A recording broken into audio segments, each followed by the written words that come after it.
প্রিয় শ্রোতা, আমি প্রথমে কিছুটা অবাক হয়েছি এবং উনি বলেছেন যে আজকে মানুষকে সচেতন করার জন্য উনি আজকে এখানে এসেছেন। ভূমিকাটা আমি করে নিলাম, কিন্তু এটা গল্প না, গল্পটা অন্যখানে। শুরু করে যাক। আপনার বয়স কত? আমার বয়স 29। 29 বছর বয়স। জি। তো নূর আলম বলেই আমি সম্বোধন করি, বিকজ আপনাকে সবাই যেহেতু নূর আলম নামেই চেনে। তো শুরু করুন আপনি একবারে ছোটবেলা থেকে, যেখান থেকে মনে আছে। আপনি তো জীবন গল্প শুনেছেন নিশ্চয়ই, শুনে এখানে ফোন করেছেন, তো আপনি তো জানেনই আসলে কিভাবে বলে সবাই। জি, শুরু করুন প্লিজ। আমার জন্ম 1992 সালে।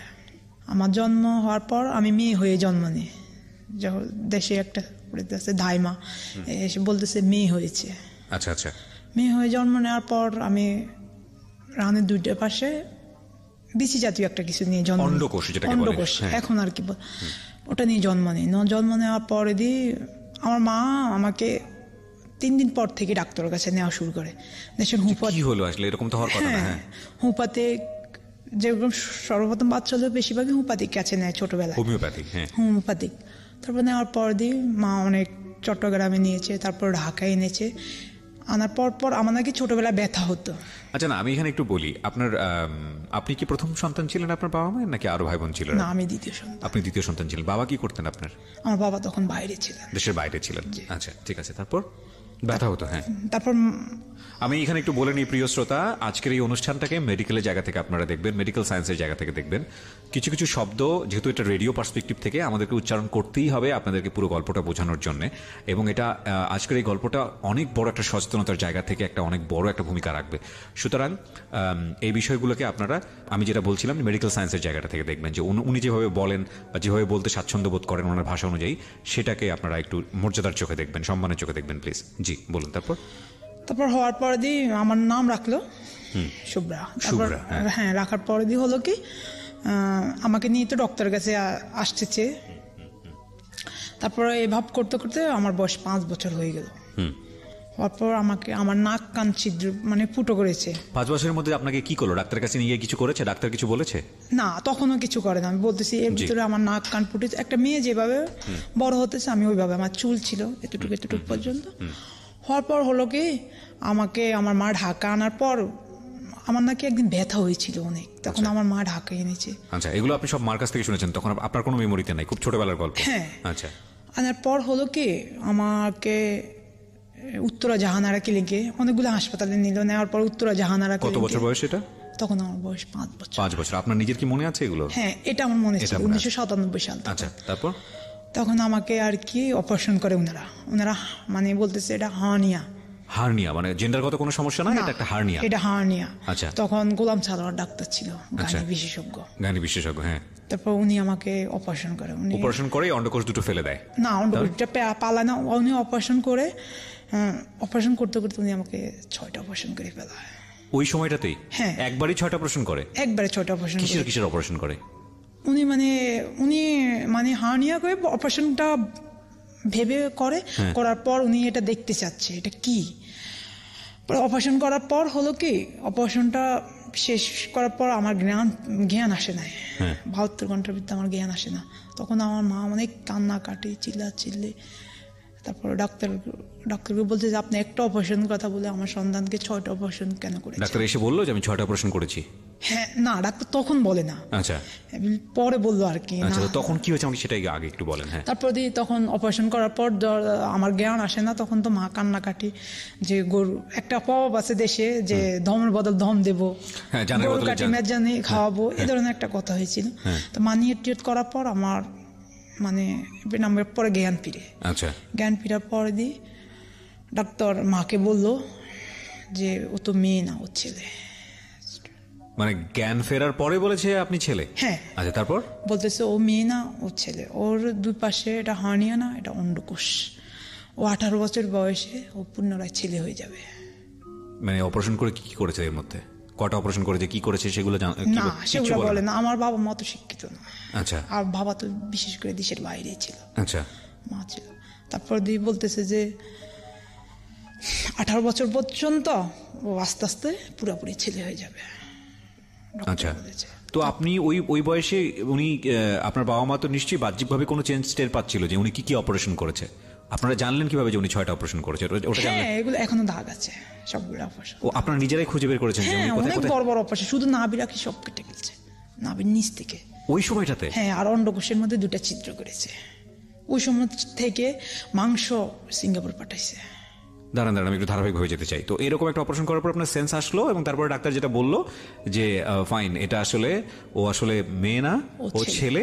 18 বছর বয়সে গিয়ে ও ঠিক হয়ে যাবে। 18 বছর বয়স পর্যন্ত ধীরে ধীরে ঠিক হয়ে যাবে। ঠিক হয়ে যাবে, ঠিক হয়ে যাবে, যদিও অপারেশন লাগতে পারে, পর শেষে লাগবে। আচ্ছা, তো আমি কাটাকুটি করে কি করলে আমি এটা দেখলাম, দেখে ঠিক করে দিলাম তোমাদেরকে, বা এরকম জানি না, কিছুই বলে না, সেটা জানি না, কিছুই বলে না। তারপর কি হলো? তারপর হলো কি, তখন আমি কাঁদতেছি, মা কি বলো তুমি এটা, কি বলো তুমি এটা, তুমি কি বলো তুমি এটা। তখন মা তখন আপনাকে ঘটনাটা বললো যে তুমি মা বললো, এবং ডক্টর বললো, জাহানারা ক্লিনিকে জাহানারা ম্যাম এসে বললো যে আমার মাকে এইভাবে উৎসাহিত করে, আমাকে দিয়ে দেন, আমি ওকে পালবো, আমার সন্তান নেই, আমাকে দিয়ে দেন, আমি ওকে মানুষ করবো। মা বলে যে আমি আল্লাহর কাছে কারই আমার সন্তানদেরকে এনেছি, আমি কেন আপনাকে দিতে যাব। তারপরে দিয়ে মা আমাকে আর দেয় নাই, না দেওয়ার পরে দিয়ে আমাকে মোটামুটি সুস্থ হলাম। ঢাকাতে রাখলো 3 মাস, রেখে সেলাই কাটলো একে ওই ক্লিনিকেই সেলাই কাটলো? ওই ক্লিনিকে নিয়ে সেলাই কাটলো। আমার খালার বাসা আবার সেই উত্তরাতে। আচ্ছা, খালার বাড়ি, হ্যাঁ, বড় খালার বাড়ি। তো সেলাই কাটার পর হলো কি, নোয়াখালীতে নিবে আমাকে। এখন আমি যাচ্ছি না লজ্জা, কিন্তু আমার ওই দিন থেকে লজ্জাটা আমার ভিতরে অলরেডি ঢুকে গেছে। কেন, কিসের লজ্জা? একটা মেয়ে ছেলে। ও আচ্ছা, মানে 5 বছর মেয়ে হিসেবে থাকার পরে আমি ছেলে হয়ে যাব, এই লজ্জাটা ঢুকে গেছে। যাওয়ার পর দিয়ে হলো কি, আমাকে যখন নোয়াখালী কি দেশের বাড়ি? আচ্ছা, আমাকে নোয়াখালীতে নিয়ে যাওয়ার পরে দিয়ে আমার মা প্রথম কোনো করে না, চাউন করে না, আমি একটু সুস্থ হই। হ্যাঁ, আমাকে নেওয়ার পর মা 15-20 দিন পর, 1 সপ্তাহ বা 2 সপ্তাহ গেছে, যাওয়ার পর মা হুজুর ডাকলো বাড়িতে, যে হুজুর এই ব্যাপার, ডক্টর অপারেশন করার পর বললো যে ও মেয়ে না, ও ছেলে, এখন কি করব। তখন বলতেছে আপনি যে নিয়ত করছেন ওই নিয়তটা আগে পূর্ণ করে দেন। তখন আমার মা গরু কাঠি একবারে আল্লাহর হস্তে খাওয়াই দিল, একটা গরু জবাই করে, যেহেতু আমি বাঁচবো না সেহেতু আমি বেঁচে ফিরেছি। তো আমার মা গরু কাটি যখন আল্লাহর হস্তে খাওয়াই দিছে, দেওয়ার পর দিয়ে 1 সপ্তাহ পরে আবার আরেকটা গরু কিনলো। আচ্ছা, কেনার পর হলো কি, ওই গরুটা কিনে আমার মা আমার আকিকা দিয়েছে, নাম রেখেছে হুজুর নূর আলম। ওই সময়টাতে শুভ্র নাম চেঞ্জ করে আপনার নাম রাখা হলো নূর আলম। ইটস আ স্টোরি, প্রিয় শ্রোতা, ইটস আ অন্যরকম গল্প, কেবল শুরু হয়েছে আপনাদেরকে আমি বলবো, এবং আপনারা সাথে থাকেন, পুরো সিনারিওটাই আপনারা আজকে বুঝতে পারবেন। এখন পর্যন্ত যতটুকু জানি যে উনি পুরোপুরি একটা মেয়ে পৃথিবীতে যেভাবে আসে সেভাবে এসেছিলেন, সাথে 2টো জিনিস বেশি ছিল ওনার শরীরে, এবং এই 2টো জিনিসকে কেন্দ্র করে ওনার জীবনে কি ঘটে গেছে আপনারা শেষ পর্যন্ত যদি না শোনেন আজকের স্টোরিটা, জীবনে অনেক কিছুই বাকি থেকে যাবে, মানে জানার ক্ষেত্রে অন্তত। This is a very interesting story. Okay, নাম রাখলো নূর আলম আপনাকে আকিকা দিয়ে, তারপর হলো কি, পরের দিন সকাল থেকে পুরা বাজার জানাজানি হয়ে গেল, মেয়ে থেকে ছেলে হয়েছে। মানে পুরো বাজার ধরে এটা জানাজানি হয়ে গেল, মেয়ে থেকে ছেলে হয়েছে, আমার বাবার নাম ধরে, যে ওনার মেয়ে ছেলে হয়েছে। এখন কেউ বলতেছে যে নাকি অনেক গ্রামের ভাষা বলতেছে আল্লাহ নজিরা দেখা বা আলোকিত ঘটনা আর কি। হলো কি, সকাল 10টা বাজলো, আর কলেজ, তারপরে দিয়ে সরকারি কলেজ, তারপরে দিয়ে আপনার এই যে স্কুল, গার্ল স্কুল, মেয়েরা ছেলেরা বাড়ি আর রাখে না, পুরা বাড়ি, একটা ঘাস ছিল না আমাদের এলাকায়, মানে লোকজন এত ভিড় হয়েছে। আমি কিন্তু লুকিয়েছিলাম, আমাদের তখন টিনের ঘর ছিল, এমনিতে ভারী বাউন্ডারি ছিল, এমনিতে টিনের ঘর ছিল। আচ্ছা, তো তারপর দিয়ে আমার দাদি লোক কমাইতে না পারে, পরে দাদি মেন গেট লক করছে, করার পর মানে বাউন্ডারি গেটটা লক করছে। তারপর মানুষ, বাচ্চারা জানে না এখন, আবার ওরা যে বাউন্ডারিটা করে, মানে যত বাধা হবে এসব ব্যাপারে তত বেশি মানুষের আগ্রহ হয়ে থাকে বেশি। তারপর আসার পর হলো কি, আমি তো কাঁদতেছি, ওই থেকে আমি কাঁদতেছি, আমি কিচ্ছু খাইতেছি না, আমি কাঁদতেছি। মা বলতেছে তুমি এমন করো কেন, আল্লাহ আমাকে দিয়েছে। আমার মাও কান্না করতেছে যে আমার মা কিন্তু এটাতে হ্যাপি না। আমার বলতেছে আমার ছেলে আছে, মেয়ে আছে, এবং আমার 1 বছর পর আমার আর একটা বোন হয়েছে। যাই হোক, বলতেছে আমার, তাহলে আল্লাহ যা দিয়েছে তাই তো আমি হ্যাপি ছিলাম, কেন এমন হলো। তারপর হলো কি, তখন হুজুররা বললো যে ওকে মাদ্রাসা দেন, হয়তো আল্লাহ পাক আপনাকে এটা ভালো, ওনাদের কথা বললো, বলার পরে দিয়ে আমাকে মাদ্রাসা দিবে, আমাকে আমার জন্য টুপি কিনে আনলো, তারপর দিয়ে পাঞ্জাবি পায়জামা শিলে আনলো। মাদ্রাসা অলরেডি মানে ভর্তি করেছে, কিন্তু আমি যাই না, আমাকে নিতে পারে না। জানা মানে আপনি ঘর থেকে বের হন না? না, আমার মন থেকে মাদ্রাসায় আসে না। আচ্ছা। মানে আমার একটা মানুষ যাবে, আমার মন থেকে আসে না। আচ্ছা। হলো কি না যাওয়ার পরে দিয়ে হলো কি আর পড়ালেখা হয় নাই, না হওয়ার পরে দিয়ে এভাবে আমি আস্তে আস্তে আস্তে আস্তে মিষ্টি মিষ্টি মিষ্টি মিষ্টি বাড়ির কিছু ছেলেদের সাথে আস্তে আস্তে মিশি। আমার মেয়েরাও ফ্রেন্ড ছিল। আচ্ছা। থাকার পর আমি কিন্তু ক্লাস শিশুতে মেয়েদের মতো গিয়েছিলাম 5 বছর আগে। হ্যাঁ, ছোট যে সময়টাতে আপনার অপারেশন হলো তখন আপনি কোন ক্লাসে পড়েন? তখন আমি ক্লাস 1-এ। ক্লাস 1-এ পড়েন। আচ্ছা। ক্লাস 1-এ উঠেছি। আমার মেয়েটা অনেক ভালো ছিল ছোটবেলা। তারপর হলো কি আর পড়ালেখা হয় না। মানে আপনি জানেননি, স্কুলেও জানি, মাদ্রাসাও না, জানি? স্কুলে যাই না, মাদ্রাসাও যাই না। এই ঘটনাকে কেন্দ্র করে তখন আমার বয়স ধীরে ধীরে ধীরে ধীরে হচ্ছে, আমার বয়স 9 বছর হচ্ছে। আচ্ছা। কিন্তু আমি এর ভিতরে আমি কিন্তু আমার মেমোরিতে এটা কাজ করে, আসলে দুঃখের জিনিসগুলো মানুষের মনে থাকে। আমি ওই দিন থেকে চোখের পানি, প্রত্যেক দিন রাত্রে আমি কাঁদি, আল্লাহ হয়তো আমাকে সকালবেলা এবার ছেলে হলো আমার পুরোপুরি ছেলে বানিয়ে দিবে। মানে এক রাতের মধ্যে সব ঘটনা ঘটে যাবে। আমি আস্তে আস্তে আস্তে আস্তে বাজারও যাচ্ছি হালকা হালকা করে, হালকা হালকা। এর ভিতরে আমার ছোট খালার বিয়ে হলো, আমার মামাদের বিয়ে হইতেছে, সবাই এসে আপনাকে দেখে, আপনাকে খোঁজে। হ্যাঁ, ওদের আত্মীয় স্বজনরা কি করে আসলে আমার মার নাম ধরে বলতেছে ওর না একটা মেয়ে থেকে ছেলেছে। আমার নানার বাড়ি যেটা, আমার দাদুর বাড়ি ওটা। আপনি যে তখন কি গেট আপ মেকআপ চেঞ্জ করে ফেললেন, ছেলেদের পোশাক পরা শুরু করলেন নিজে থেকে? আমার মা আমাকে যখন 5 বছর বয়সে অপারেশন করেছে, তখন আপনার এই যে লন্ডন প্লাজার থেকে আমার জন্য ছেলেদের গেঞ্জি, প্যান্ট এবং শার্ট এবং জুতা সব নিয়ে গেছে। আচ্ছা। ঢাকার থেকে শপিং করে একবারে নোয়াখালীতে নিয়ে গেছে। আচ্ছা। যাওয়ার পর হলো কি, এই তো এইভাবে এখন আস্তে আস্তে এখন আমার বাবা আসলো। আমার বাবা আসতে বলতেছে আমার সন্তানটার ভবিষ্যৎ কি, আমার সন্তানটার তো লেখাপড়া করাতে হবে। রাইট। 2000 সালে, জি 2001 সালে, সরি, আমার সন্তানটার ভবিষ্যৎ আছে, ওকে ইয়ে করা। তারপর আমি বলতেছি না, আমি এখন ক্লাস 1-এ পড়বো না। আমার বাবার সাথে একবার যে জিদে করলাম, আমার বাবার সাথে যে জিদ করি আমার বাবা কিন্তু মেনে নেয়। আমার বাবা একজন মহান মনের মানুষ। তো আমি বলতেছি না, আমি ক্লাস 1-এ ভর্তি হবো না। তাহলে বাবা তুমি বাসায় পড়ো। তারপর বাবা দেশে থাকে, আমাকে ক্লিয়ার করেছে মোটামুটি 3 মাসে। বাবা আমাকে অনেকটা ক্লিয়ার করে। আমি ক্লাস 3-তে আমার ছোট বোনটার সাথে ভর্তি হলাম।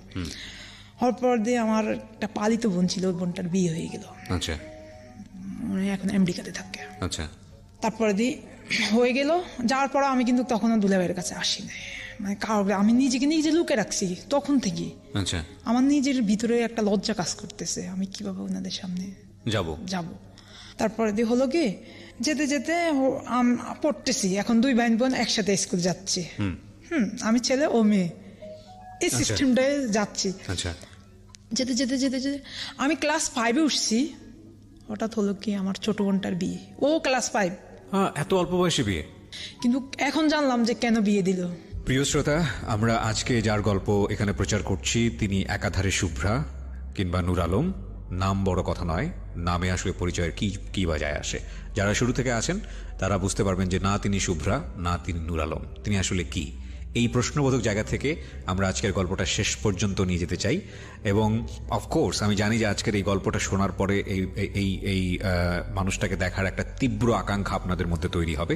আপনাদের জন্য একটা ভিডিও ফুটেজ আছে আমার ইউটিউব চ্যানেলে, ওখানে আসলে আপনারা দেখতে পারবেন তাকে। www.youtube.com/RJKebriaFM, RJKEBRIAFM। আমি আবারও বলছি www.youtube.com/RJKEBRIAFM। চ্যানেলটি আছে কিবরিয়া আরজে নামে, ওখানে গিয়ে অবশ্যই সাবস্ক্রাইবটা আগে করবেন, তারপরে নোটিফিকেশন বাটনটা অন করে দিয়ে নেবেন। এবং আমি অন্তরের অন্তঃস্থল থেকে ধন্যবাদ জানাই যে আজকে যিনি এখানে গেস্ট হয়ে এসছেন তিনি আসলে এই পুরো জীবনটা নিয়ে লাখ লাখ কোটি কোটি মানুষের সামনে আজকে ফেস করছেন নিজেকে। এবং সাধারণত এই ধরনের জায়গা থেকে নিজেকে কেউ ফেস করতে চান না, উনি করেছেন। তার পেছনে একটা মহান উদ্দেশ্য আছে, সেই উদ্দেশ্যটাও আমরা আজকে জানবো। যেখানটায় আমি ছিলাম, আমি নূর আলম বলেই সম্বোধন করি কারণ এটা আপনার প্রচলিত নাম, সবাই আপনাকে নূর আলম নামেই চেনে। জি বলুন, তারপরে বিয়ে দেওয়ার কারণটা আপনি জানতে পারলেন? তারপরে বিয়ে দিয়েছে, দেওয়ার পরে জানতে পারলাম হয়তো আমার কারণে দিয়েছে। আমি বড় হয়ে কি হই না হই ওদের সম্মানে একটু বাঁচবে, এই কারণে বিয়ে দিয়েছে। এখনো ছোট আছে, এখন এটা কভার করা যাবে। তারপরে বিয়ে দেওয়ার পরে আমি ক্লাস 6-এ উঠেছি। সুন্দর, আমরা 2 ভাই বোন একসাথে যাচ্ছি স্কুলে। 7-এ উঠেছি, সুন্দর। এটা উঠেছি আমার বোনদের 6-এ বেশ চলে আসছে, যাই আসতে আমার ক্লাস 8 প্রায়। এটা কি কম্বাইন্ড স্কুল ছিল নাকি আলাদা স্কুল ছিল? নিশ্চয়ই কম্বাইন্ড ছিল। একই স্কুল, ছেলে মেয়ে একসাথেই বসতো। তো আপনি কাদের সাথে বসতেন? ছেলেদের সাথে। ছেলেদের সাথে বসতেন। আচ্ছা, ওকে। আমার ক্লাস 8 থেকে, এটা এখনো ফাইনাল পরীক্ষা দিই না, তখন আমার বেস্ট চলে আসতেছে আস্তে আস্তে।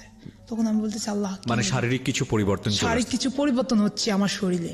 ওটা আসলো কি আমার বোনদের একটু আগে আসলো, আমার আসলো পরে। আচ্ছা। তখন আমি ক্লাস 8-এ ভালো রেজাল্ট করার পর আমি আর ক্লাস 9-এ আর যেতে পারি নাই। কিছুদিন গিয়েছি, আর যেতে পারেনি। মানে কি আপনি যাননি? আমি আর যাই না। কেন যান না? বেশ চলে আসছে। আচ্ছা। আমার নিজেকে লজ্জা লাগে, একটা ছেলেদের পাশে বসবো, ছেলে নামে পরিচিত আমি। অ্যাকচুয়ালি ওনার যখন অল্প বয়স ছিল তখন পর্যন্ত এটা ওকে, কারণ উনি বাচ্চা, না ছেলে না মেয়ে এটা আসলে এখানে কোনো ফ্যাক্ট না, শিশু অবস্থায় আছে। কিন্তু যখন বয়ঃসন্ধিকালে শরীরের মধ্যে পরিবর্তন চলে এসছে, ডাক্তার বলেছে উনি ছেলে হবে, সে কারণে উনি ছেলেদের সঙ্গে মিশেছে। কিন্তু বয়ঃসন্ধিকালের পরিবর্তনের কারণে ওনার ভেতরে যে পরিবর্তনগুলো, শারীরিক পরিবর্তনগুলো চলে আসে, সেটা চলে আসছিল এবং সেটা ট্রান্সপারেন্ট, সেটা বোঝা যায় বাইরে থেকে। এবং উনি আর না পারতেছে ছেলেদের সাথে বসতে, না পারতেছে মেয়েদের সাথে বসতে। C the difficulties. আপনি পৃথিবীর কোন কমপ্লেক্স সিচুয়েশন দিয়ে এটাকে ব্যাখ্যা করবেন? একটা মানুষের বড় হয়ে ওঠার পেছনের কি ভয়ঙ্কর রকমভাবে একটা বাধার ব্যাপার। জি, তারপর আপনি স্কুলে যাওয়া বন্ধ করে দিলেন। তারপর স্কুলে যাওয়া বন্ধ করে দিলাম। হ্যাঁ, দেওয়ার পরে আমার বাবা আসলো, বাংলাদেশ ব্যাক করলো। জি। ব্যাক করে দেওয়ার পরে আমার বাবা আবার আমাকে ট্রিটমেন্ট করবে। আচ্ছা। আবার আমাকে ট্রিটমেন্ট করবে। কিন্তু তখন হয়েছে কি, ছোটবেলাতে আমাকে একটা সম্পত্তি বিক্রি করে আমাকে ট্রিটমেন্ট করেছে। কিন্তু এখন আমার বাবার এখনো একবারে চলে আসছে বিদেশ থেকে, আমার বাবার হাতে টাকা ছিল না। আচ্ছা। তারপর আমার বাবা কি করলো, ধার দেনা করে ঢাকাতে আসলো। আচ্ছা। যে কোন ডক্টরের কাছে নিয়ে, তখন আমার এর ভিতরে আমার একটু ভুল হয়েছে। আমার বাবা আমার ক্লাস 6-এ থাকা অবস্থায় আমার বাবা কি করেছে, আমার জন্য একটা রুম করেছে, ভিতরে ওয়াশরুম, ইংলিশ কমেট দিয়ে। আচ্ছা। মানে আমার বাবা তখনই আমার জন্য একদম সেফ। আচ্ছা, যাতে করে কোনো প্রবলেম ফেস না হয় আমার জন্য। আচ্ছা। আমার বাবা এইভাবে করেছে। আমার বাবা সবসময় বলে এটা আমার জন্য আশীর্বাদ, আল্লাহ আমাকে এটা সম্পদ দিয়েছে। আমার বাবা বলেছে একটা সম্পদ বিক্রি করে আমি আরেকটা সম্পদ ঠিক করবে, আমার সম্পদের কোনো দরকার নেই, আমার এই সম্পদটাই সবচাইতে আমার মূল্যবান। বাহ, মাশাআল্লাহ, মাশাআল্লাহ, I am proud of you. আচ্ছা, বাবা বেঁচে আছেন? আলহামদুলিল্লাহ বেঁচে আছে বাবা। The best gift you have actually. Okay, বলেন তারপর। এই তো আর পড়ালেখা বিক্রি করে ট্রিটমেন্ট করবে, সম্পদ বিক্রি করে। হ্যাঁ, তারপর আমাকে ঢাকা নিয়ে আসতেছে, তাও আবার এই ডাক্তার ওই ডাক্তারের কাছে পাঠাতে, ওই আগের ক্লিনিকে। সরি আমি কথা বলতে ভুলে গেছি। 8 বছর বয়সে গিয়েছি, 9 বছর বয়সে গিয়েছি, 10 বছর গিয়েছি, যে উনি তারপর মারা গেছে যখন আমার বয়স 10 বছর 11 বছর হয়েছে। ওই ডাক্তারটা মারা গেছে। যাওয়ার পর ঢাকা শিশু হাসপাতালে আবার আমাকে করলো। আচ্ছা, আচ্ছা। তারপর ঢাকায় শিশু হাসপাতাল মোস্তফা ফারুক না কি জানি নাম, আমার সঠিক মনে নেই, সমস্যা নেই। হ্যাঁ, উনার কাছে নেওয়ার পর উনি বলতেছে দেখেন এখনো কিছু বলতে পারি না, ওর আগে 18 বছর হোক। আমাদের দেশে চিকিৎসা বিজ্ঞান এত নিচু তখন ছিল। তারপর বাবা যখন আমাকে ক্লাস 9-এ পড়ে, যখন আমার বাবা আমাকে বলতেছে ওকে ডাক্তারের কাছে নাও, তারপর আবার ডাক্তারের কাছে আনলো। ওনারা কিচ্ছুই বলতে পারতেছে না, ওনারা বলতেছে আগে 18 বছর হোক, আগে 18 বছর হোক, এটাই বলতেছে। আপনারা আর কিছুদিন দেখেন, আর কিছুদিন দেখেন, আর কিছুদিন দেখেন, দেখেন ওর মিস হয় নাকি। তো মানে 18 বছর মানে ওই সময়টার জন্যই আলটিমেটলি অপেক্ষা করছো। হ্যাঁ, তারপর 18 বছর হওয়ার ওনারা যখন বললো যে অনেকগুলা রিপোর্ট করলাম, অনেকগুলা রিপোর্ট করার পর আবার ওনারা 18 বছর দেওয়ার পর বাবা আমাকে দেশে নিয়ে গেল। আচ্ছা। দেশে নিয়ে যাওয়ার পর বাবা কি করলো, তখন আমাদের সংসারটা একটু অভাবে পড়ে যায়। আচ্ছা। হওয়ার পর আমার বাবা একটা দোকান কিনলো 35 লাখ টাকা দিয়ে। আচ্ছা। তো আমি ওই দোকানে একটা রেস্টুরেন্ট দিয়েছি, হোটেল। আচ্ছা, ওই দোকানে ওই সময়টাতে আপনি হোটেলে বসা শুরু করলাম। আচ্ছা। হোটেলটা দিলাম। দেওয়ার পর হলো কি, হোটেলটা দিতেছি আর মানুষ আসতেছে, আমি জিনিসটাকে লুকেছি, গুচা ধরে যেভাবে হাঁটে, এভাবে হাঁটতে হলো কি আমার পিঠে অনেক ব্যথা। মানে আপনি নিচু হয়ে হাঁটতেন, যাতে করে আপনাকে দেখে যাতে বুঝতে না পারে যে আসলে আপনি একটা মেয়ে বা আমার ভিতরে আমার বেস্ট আছে এই ধরনের কিছু। আচ্ছা। হাঁটতে হলো কি আমি অলরেডি যুগা হয়ে যাচ্ছি।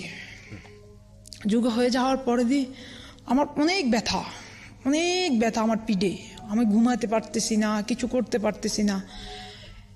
এর ভিতরে আমার মা বলতেছে ওকে ডাক্তারের কাছে নেওয়া দরকার আরেকবার। তখন আমার বাবাও বলতেছে যে আল্লাহ, আমার এখন টাকাও নাই, আমি কি করব, ওকে তো ডক্টরের কাছে নেওয়া। আলহামদুলিল্লাহ হোটেলটা অনেক ভালো ছেলে, মানে অনেক ভালো ছেলে দিয়েছি আমি। হ্যাঁ, আমি যখন হোটেল দিয়েছি 15 কেজি চাউলের ভাত বিক্রি করতে আমি 85 কেজি পর্যন্ত উঠেছি। মানে এত সুন্দর করে আমি হোটেলটা সার্ভিস দিয়েছি। কিন্তু পরে এসে হলো কি, আমার ভাই বাংলাদেশ থাকবে না, উনি বাইরে কান্ট্রিতে চলে যাবে। উনি ইন্টার পরীক্ষা দেওয়ার পরে চলে যাবে। উনি ইটালি চলে গেছো, উনি আবার ব্যাক করলো 6 মাস থেকে। আমি তো হোটেল চালাইতেছি, উনি থাকে না, ওনার ভালো লাগে না, বাংলাদেশ ব্যাক করে। ওর পরে হোটেল দিতে দিতে হলো কি, যখন ব্যথাটা হইতেছে আর আমি টিকতেছি না। ব্যথা মানে কি পিঠে ব্যথা হচ্ছে? পিঠে ব্যথা হচ্ছে। তারপরে যদি একটা শেয়ার বাজারের সমস্যা হলো, আমার প্রায় 1 কোটি টাকার মারি খেলো। আপনার বাবা? আমার ভাই।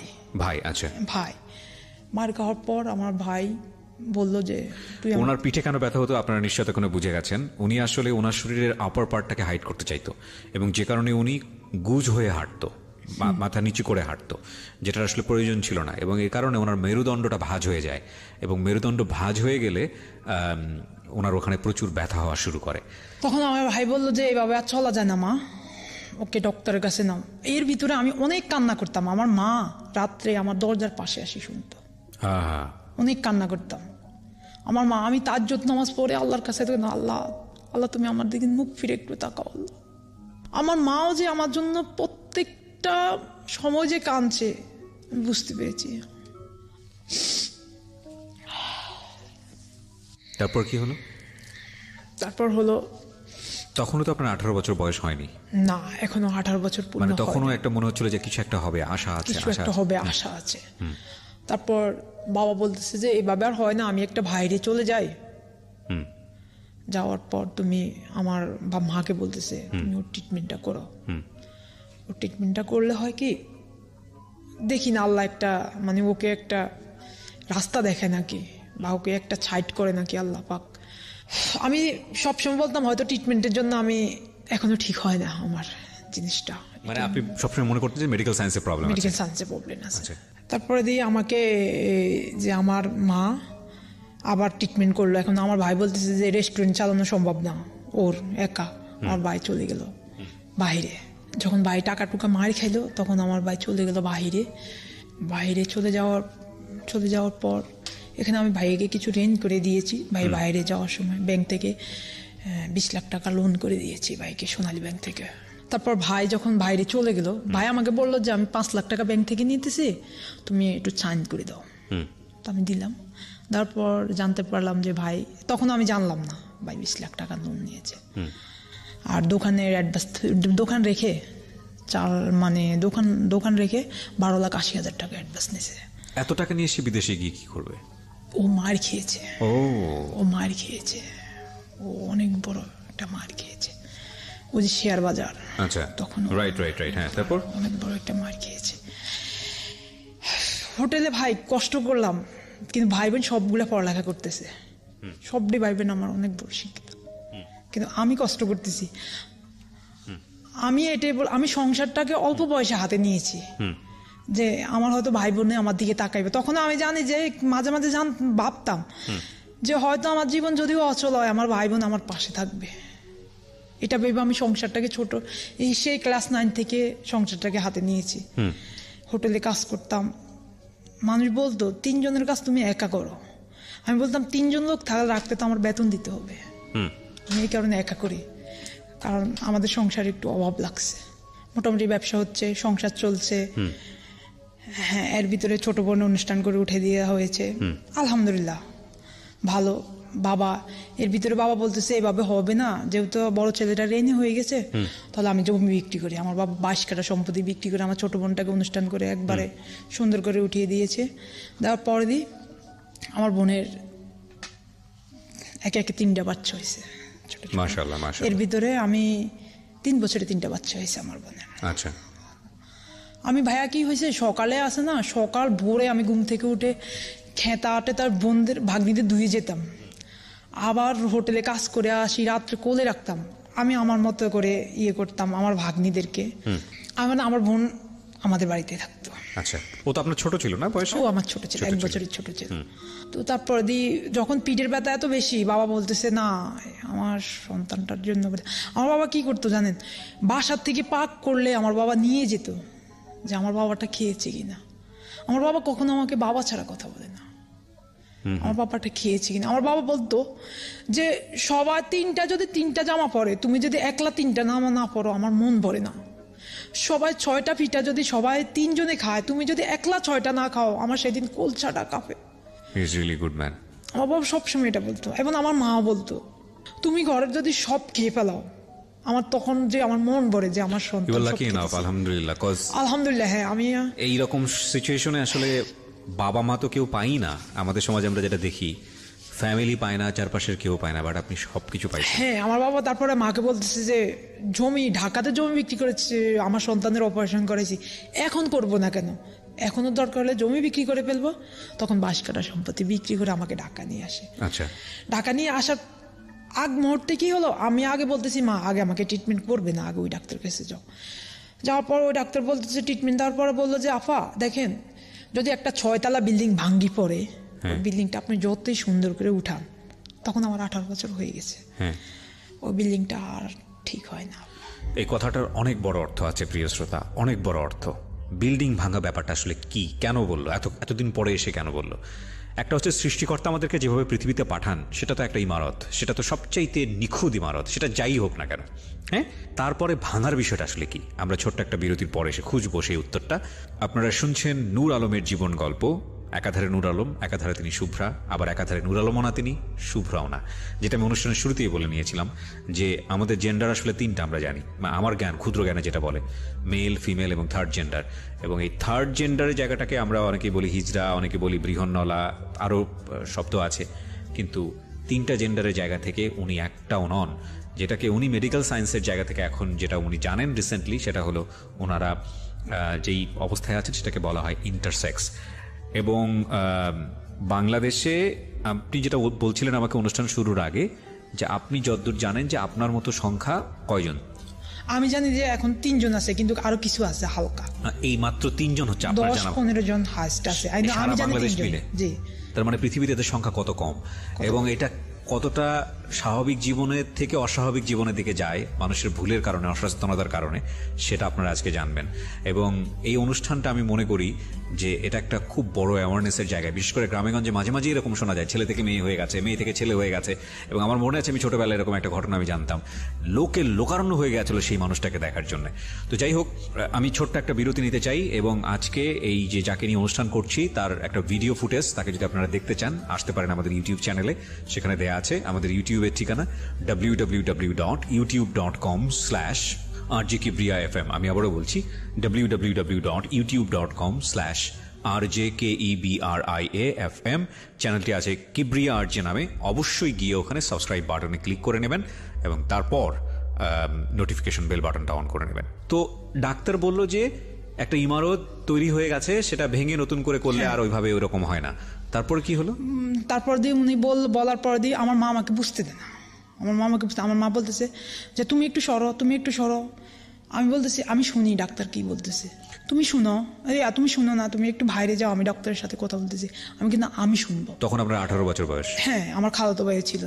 তখন ওনারা বলতেছে যে ডক্টর বলতেছে দেখেন, ঝড়ে যদি ঘর ভাঙ্গে পড়ে বা ঝড়ে যদি একটা 6তলা বিল্ডিং ভেঙে পড়লো, ওটা আর ঠিক হয় না। আমার মনে হয় না আপনার সন্তানটা আর ঠিক হবে কিনা আমি জানি না, তবে উনিও কনফিউজ তখন। হ্যাঁ, ঠিক হবে কিনা আমি জানি না, তবে ওর ট্রিটমেন্ট করাতে হবে। তখন আমি এটা শোনার সাথে সাথে আমি যা ডাক্তারের পায়ে ধরছি, সাথে সাথে যে আপনি আমাকে কোন দেশ নিলে ভালো হবো, আপনি বলেন আমার চিকিৎসা কোথায় আছে। তখন আমার মা ডাক্তার হাত চাপি ধরে যে পৃথিবীর যে প্রান্তে চিকিৎসা থাকে আমি ওই প্রান্তে নিব।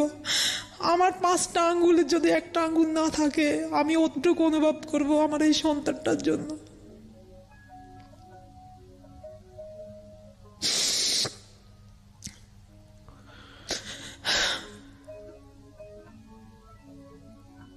ওকে,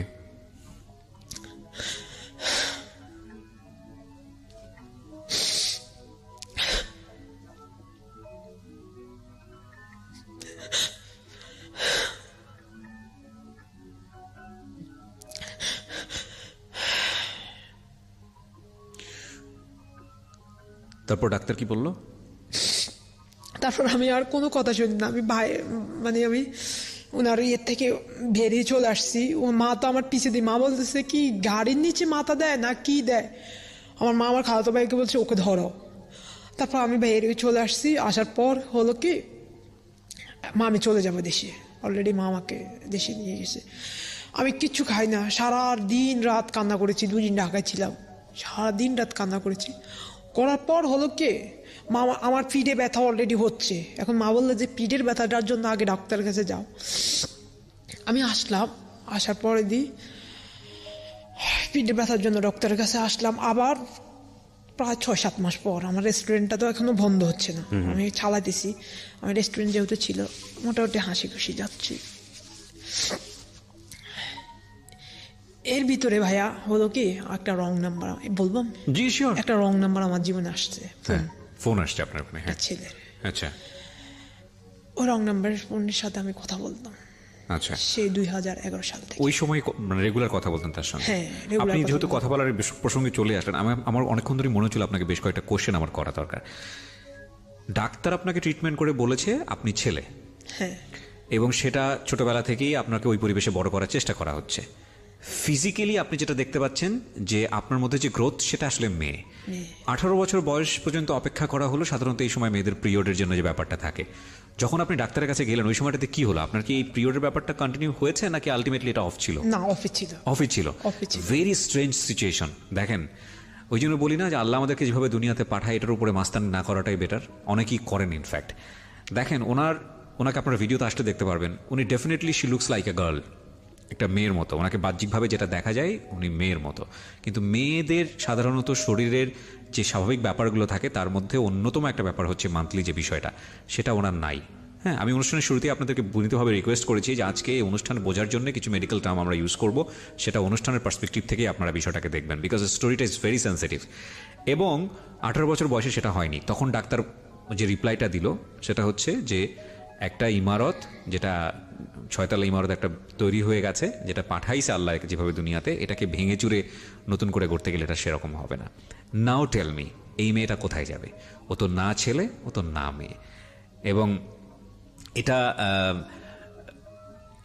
ওর জন্য কতটা ডিফিকাল্ট সিচুয়েশন। আমি আপনাকে কথাগুলো বলছিলাম একটা প্রশ্ন করার জন্য, সেটা হচ্ছে আপনি নিজে থেকে কি অনুভব করতেন ওই সময়টাতে? নিজে থেকে নিজেকে কি মনে হতো, মেয়ে না ছেলে? নিজে থেকে ছেলে মনে করতো। যখন রং নাম্বারটা চলে আসলো আমার জীবনে, তখন আমি নিজেকে একদম মেয়ের মতো ভাবতাম। মানে কাজকর্মে আমি ছেলে, কিন্তু আমি ওর সাথে কথা বললে আমাকে নিজেকে মেয়ে।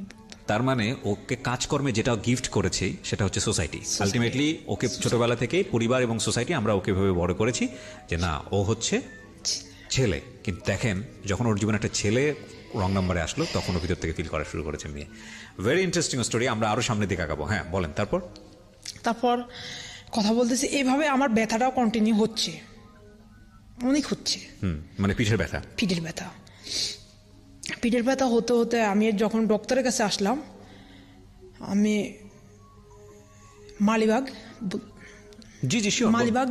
মালিবাগে পদ্মাতে আমি আসলাম। ডক্টর কানিজ মাওলা, আচ্ছা, অধ্যাপিকা কানিজ মাওলাকে দেখেছি। দেখার পর উনি কিন্তু প্রথম দিন আমাকে এভাবে আমার দিকে তাকায় না। হ্যাঁ, উনি শুধু খালি বললো তোমার কি সমস্যা? আমার বলতেছে আমার পেটের সমস্যা, এটা। আমার মা আমাকে নিয়ে আসলো, আমার মা আর আমার খাওয়াতো ভাই। বলতেছি আমার পেটের সমস্যা, আমার কিছু খেতে পারতেছি না, আর আমার পিঠে অনেক ব্যথা। আমার পিঠটা ফুলে থাকতো, একদম ফুলে থাকতো।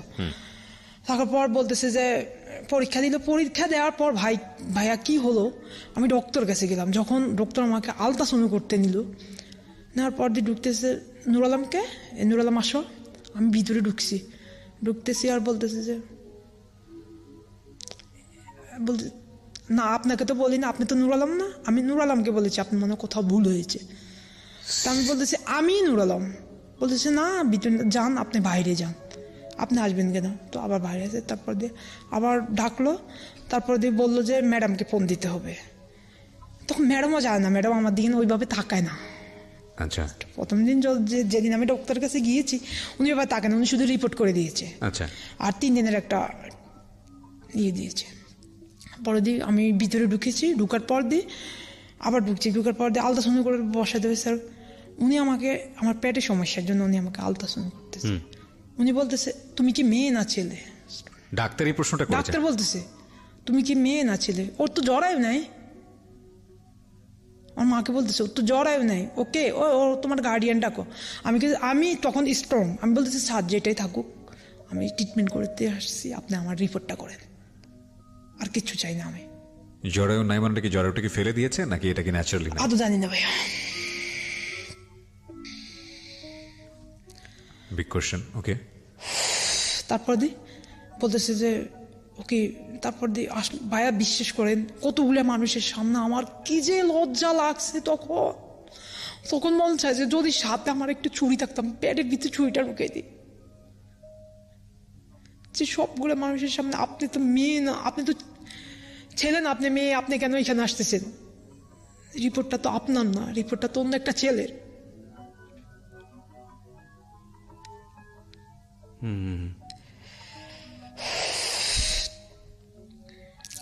তারপর আসার পর আবার ইয়েতে গেলাম, পিঠের টেস্টটা করবে মেডন্ডের। পিঠে কেন এই ফার্স্ট টাইম জানতে পারলেন যে আপনার শরীরে জরায়ু নেই? জরায়ু নেই এই ফার্স্ট টাইম আমার মাও জানলো। জানার পর আমি বাসা যাই, কি যে কান্নাকাটি, যে তুমি আমাকে কেন ছোটবেলা অপারেশন করলো, আমি ট্রিটমেন্টও করতে পারতেছি না এখন, তুমি কোন ডাক্তারের কাছে নিল? মাকে আমি কি করবো রে বাবা, আমি কি আর এত বুঝি না? কিন্তু ডাক্তার দেখে তো বোঝার কথা যে জরায়ুটা কি ন্যাচারালি নাই নাকি এটা ফেলে দেওয়া হয়েছে। না এটা বলে না, কিছু বলতেছে কোথাও অপারেশন করেছেন, আমি কি উত্তরে জাহানার কে আর কিছু বলে নাই, এতটুকু জিজ্ঞেস করলো। আচ্ছা, তারপরে যখন আমি ফিটে ট্রিটমেন্ট করতে গেলাম, তারপর উনি বলতেছে যে আপনি পিঠটা একদম সোজা করেন, পিঠটা একদম সোজা করেন বলছি, আর বলতেছে আপনি যুগা ধরে তো আছেন কেন, আপনি সোজা করেন। এখন আমি আমার লজ্জা, পিঠটা সোজা করতে পারতেছি না। 3-4 জন মানুষ এখানে ইয়ে করার, এখন আমি পিঠটা সোজা করতে পারতেছি না। ছেলেদের ড্রেস পরা। আমি বলতেছে আপনি নুরালাম তো, আপনার তো না একটা পরীক্ষা। আমি বলতেছি এটা আমি বলতেছি ভাই প্লিজ বাইরে যাবেন না, এটা আমার টেস্ট। তারপরে উনি পরীক্ষা করার পর দেওয়ার পর ওনারা কি লিখলো জানি না, কানিজ মহলকে আমি যখন আমার রিপোর্টটা দিলাম 1 সপ্তাহ পরে সবগুলো রিপোর্ট নিয়ে দেওয়ার পর উনি কি বললো জানেন? উনি বলতেছে যে ওর বেস্ট কেটে ফেলান। সরাসরি বললো যে হ্যাঁ ওর বেস্ট কেটে ফেলান, ওর বেস্টের কারণে ও যোগাযোগ উঠতে পারতেছে। কবে থেকে কি হয়েছে, ওর সমস্যা কি হয়েছে, কি যে অবস্থা। কতগুলা মানুষ তখন কালিমালে বলতেছে যে ওর বেস্ট কেটে ফেলান। তারপর বলতেছে যে আমি আর যাই না। আমি বলতেছি যে তখন আমার ফ্যামিলির সিদ্ধান্ত, আমার বেস্ট কেটে ফেলবে, ফ্যামিলির সিদ্ধান্ত কেটে ফেলবে। কেটে ফেলবে, যেহেতু বলতেছে ও বেস্টের কারণে জুকা ধরে হাঁটতেছে, ও বেস্টটা আপনি লজ্জা পাইতেন এই কারণে এটা করতেন। হ্যাঁ আমি যেহেতু জুকা ধরে বলতেছে ওর মেরুদণ্ডের হাড্ডি বাঁকা হয়ে যাচ্ছে, পরে ওর ক্যান্সার হয়ে যেতে পারে এবং ও অল্প বয়সে জুকা হয়ে যেতে পারে। এখন যে আমি বসে আছি, এখন আমার ব্যথা হচ্ছে। তারপরে কেটে ফেলার কথা বললো এবং ফ্যামিলি থেকে সিদ্ধান্ত নিল কেটে ফেলা হবে। ফ্যামিলি থেকে আমার বোন বলতেছে যে না মা কাটবো না, আল্লাহ যেভাবে দিয়েছে ওইভাবে থাকুক। কিন্তু আমার মা বলতেছে যে ও তো ফ্রিভাবে চলতেছে না। আমার মা বলতেছে আল্লাহ বাবা আমাকে এমন দিয়েছে, তুমি এমনই থাকো, তুমি কিসের জন্য এটা লুকাও? এটা লুকার তো কিছু না। কে বলছে এটা? আমার মা বলতেছে এটা লুকানোর কিচ্ছু না বাবা। বাবা দেখো আমি মাকে কিভাবে বলবো, কিভাবে বুঝাবো? আমার একটা হাত না থাকলে আমি মাকে দেখাতে পারতাম, মা আমার হাত নাই। এবং আমি সে ছোট্ট 6 বছর বয়স থেকে আমি নিজেকে নিজে আড়াল করে গোসল করেছি। আমার জামা কাপড় শেষ করতাম, ওয়াশরুম। এবং আমার বাবা ছোটবেলা থেকে আমাকে করে দিয়েছে। ফ্যাক্টটা হচ্ছে কি, স্বাভাবিক এবং অস্বাভাবিকের একটা দ্বন্দ্ব। আমরা যারা স্বাভাবিক মনে করি নিজেদেরকে, তারা আমাদের সোশ্যাল সিস্টেমে বা আমাদের চিন্তার জগতে বা আমাদের দৈনন্দিন জীবনে অস্বাভাবিক জিনিসগুলো দেখলে কেন জানি মানতে পারি না, বা কেন জানি তাদেরকে স্বাভাবিকভাবেই যেভাবে নিজের জীবনে বা সামাজিক জীবনে জায়গা দেওয়া দরকার সেটা দিতে পারি না। এই জন্যে একটা অস্বাভাবিক যখন এই স্বাভাবিকের সাথে মিলতে চায় বা 8-10 জন মানুষের সাথে মিলে সামনের দিকে যেতে চায়, তখন তার ভিতরে যে মিথস্ক্রিয়াগত ভয়ঙ্কর রকমের জটিলতা তৈরি হয়, সেটা যে তার জীবনকে পুরোটাই জাহান্নাম বানিয়ে দেয়, সেই গল্পটা হচ্ছে আজকের গল্প। অনেকগুলো যোগ বিয়োগ দাঁড় হয়েছে, অনেকগুলো যোগ বিয়োগ। এরপর কি হলো? ফ্যামিলি থেকে এরকম একটা কথাবার্তা চলছিল যে কেটে ফেলবে, তারপর কেটে ফেলার পর দিয়ে হলো কি বলতেছে যে কেটে ফেলবে। এখন আমার ফ্যামিলির সবাই, কিন্তু আমি এখন কাটবো না। আমি তখন কাটতে চেয়েছি যখন আমার একটা রং নাম্বারের কথা বলতেছে, তখন আমি আর কাটতে চাচ্ছি না। মানে আপনার ভিতরে ফিল হয়েছে না আমি আসলে মেয়ে ছেলেটাকে আমি পছন্দ করি, ভালোবাসি। হ্যাঁ। আচ্ছা, কি অনেক কথা বলতাম, অনেক কথা বলতে বলতে বলতে বলতাম। এর ভিতরে আমার অনেকগুলো বন্ধু আছে, ছেলে বন্ধু, তাদের সাথে মিশতেছেন? কার না শেয়ার করতেছি না কারোর সাথে, শুধু আমার গল্পটা আজ এখানে শেয়ার করতেছি। আজকে ফার্স্ট টাইম? হ্যাঁ। মানে এর আগে আপনি এভাবে কাউকে ইন ডিটেইল বলেননি? ফ্যামিলি মেম্বাররা জানে, বাট বাইরের কেউ এভাবে জানে না? না, ফ্যামিলি মেম্বাররা যে আমি কার সাথে কথা বলতেছি সেটাও জানে না। না, এরকম হয় জীবন গল্পে, কিন্তু এরকম ঘটনা অহরহ ঘটে যে তারা এই যে ফার্স্ট টাইম এখানে বলে, কোথাও বলে নাই। হ্যাঁ। তো আমি একটা ছেলের সাথে কথা বলতেছি, বলতেছি, আর তখন আমি স্বপ্নে দেখতাম যে আমি ভালো হয়ে যাব বা আমি মেয়ে হয়ে যাব। আপনার নিজেকে অসুস্থ কেন মনে হতো বলেন তো? অসুস্থ মনে হতো এই যে আর কিছু ডাক্তারের দেওয়া চাপিত জিনিস, আবার কিছু যে আমি অসুস্থই। তো প্রথমে যে জিনিসটা ছিল যে অন্ডকোষের যে ব্যাপারটা, এটা তো ডাক্তার অপারেশন করে ফেলে দেয়নি? না। দিয়েছে? না, এটা এখনো আছে, এটা এক্সিস্ট করে। তারপরেও আপনি বাকি যেগুলো আছে সেগুলো সম্পূর্ণই একটা মেয়েদের শরীরে যেভাবে আছে সেভাবেই আছে। তাহলে যদি অপারেশন করার বিষয়ই আসে, তাহলে ডাক্তার কি করবে? আপনাকে ছেলে কেন বানাবে? ডক্টর বলতেছে ও যেহেতু মানে ঝুঁকা ধরে হাঁটতেছে, ও একদম সোজা হয়ে হাঁটবে, যেহেতু ওর ক্যান্সারের দিকে চলে যাবে। হাড়ের ঘোড়া মানে লজ্জাটা থাকবে না, ঠিক আছে। ঘোড়া রক্ত হয়তো জমাট হয়ে যেতে পারে, বা ও ঝুঁকা ধরে হাঁটতে হাঁটতে পরিশেষে ও একদম ঝুঁকা হয়ে যেতে পারে। তাহলে ওর ভবিষ্যৎটা কি? ও তো চলতে হবে, ও তো বাঁচে থাকতে হলে কিছু কর্ম করে খেতে হবে। তারপর যখন উনি আমাকে বলার পরে দিয়ে আমি বললাম যে মা আমি দেশে যাব, আমি দেশে যেয়ে তারপর সিদ্ধান্ত নেবে। না, ওনারা ঢাকা থেকে অপারেশন করবে, করার পরে দিয়ে আমি এখন কাঁদতেছি যে আমি কি করব, আমি কোনো একদম দিশেহারা। একবার বলতেছি করলে হয়তো আমি ভালো, আবার বলতেছি করে আমি কি করব। আল্লাহ যদি অসন্তুষ্ট হয়ে যায়, যেহেতু আল্লাহ সন্তুষ্ট হয়ে তো আমাকে দিয়েছে, আল্লাহ আমাকে মানে খুশি হয়ে এটা দিয়েছে, যেহেতু আমি তো আল্লাহকে অসন্তুষ্ট করে কিছু করতে পারবো না। এটা ভাবার পর দিয়ে হলো কি আমার মা আমাকে ঢাকায় রেখে যাওয়ার পর ওনারা আমাকে অনেকগুলা সুই দিল, আমার দুনো হাত ফুলে গেছে। সুই দিতেছে, একের পর এক সুই দিতেছে, আমি চলে গেলাম। সুই দিল কেন? সুই দিতেছে আর কি বিভিন্ন ইয়েতে, যেহেতু একটা বেস্ট, মানে আলটিমেটলি জিনিসটা যাতে গ্রো না করে বা জিনিসটা যাতে শুকিয়ে যায়, এরকম কোনো ব্যাপার না। এরা সুইগুলা দিতেছে কেন, মানে একটা প্রাথমিক ট্রিটমেন্ট বা পরীক্ষা নিরীক্ষা, মানে অপারেশন করার আগের যে স্টেপগুলো। হ্যাঁ। আমি চলে গেলাম চুরি করে দেশে। আমি আর থাকতেছি না, চলে গেলাম। আমি গাড়িতে উঠে চলে গেলাম। চলে যাওয়ার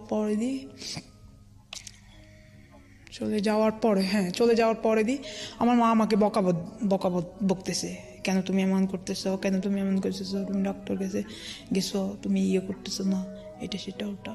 তারপর আমি বলতেছি মা আমি করবো কিছুদিন পর, আমি এখন করবো না, আমি কিছুদিন পর করবো। তারপর হলো কি এভাবে আমি ওই রং নাম্বার সাথে কথা বলতেছি, চলতেছে। আচ্ছা। রং নাম্বার সাথে কথাও চলতেছে। এর ভিতরে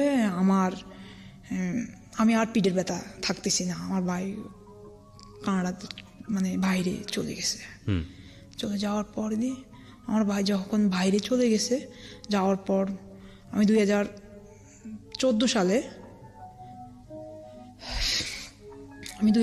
সালে আমার রেস্টুরেন্টটা ছেড়ে দিয়েছি।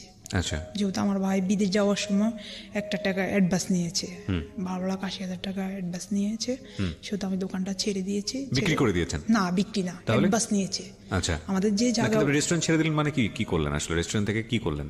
রেস্টুরেন্টটাকে মানে আমি করেছি যে ভাড়া দিয়ে দিয়েছি। আমাদের দোকানটা আমাদের নিজের। যখন আমি রেস্টুরেন্টটা ভাড়া দিয়েছি, দেওয়ার পরে দিয়ে ভাই বাইরে চলে গেছে। এখন আমি ট্রিটমেন্ট করব। এর ভিতরে আমার কথা হচ্ছে, আমার স্বপ্ন দেখা শুরু হয়ে গেল যে হয়তো আমার জীবনে কোনো একটা ভালো কিছু আসবে।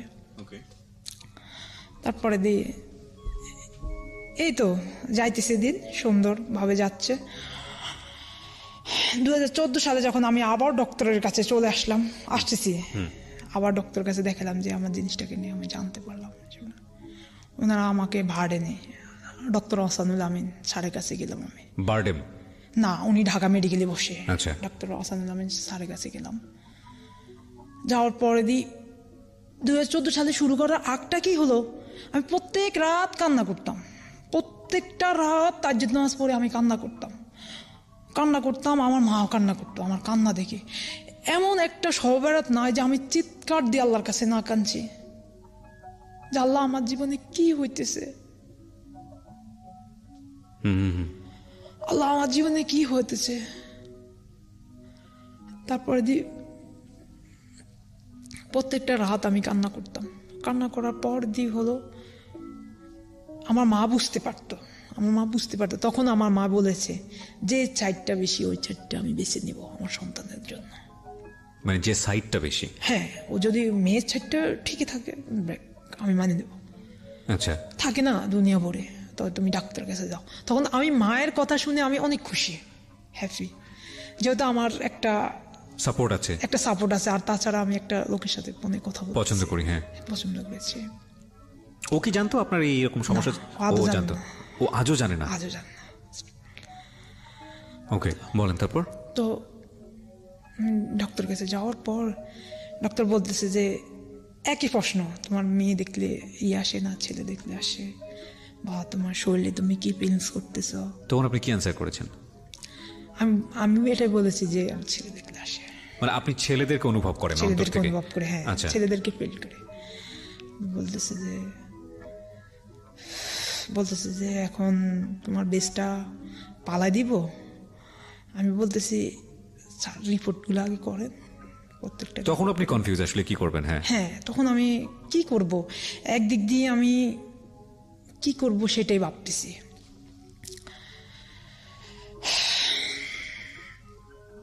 ভাবার পর হলো কি, একদিন ডক্টর কাছে আসা যাওয়া করতেছি এবং জীবজন্তুর মতো আদৌ নোয়াখালীর দেশে, কিন্তু সবাই তাকায় একটা বিয়েতে হলে।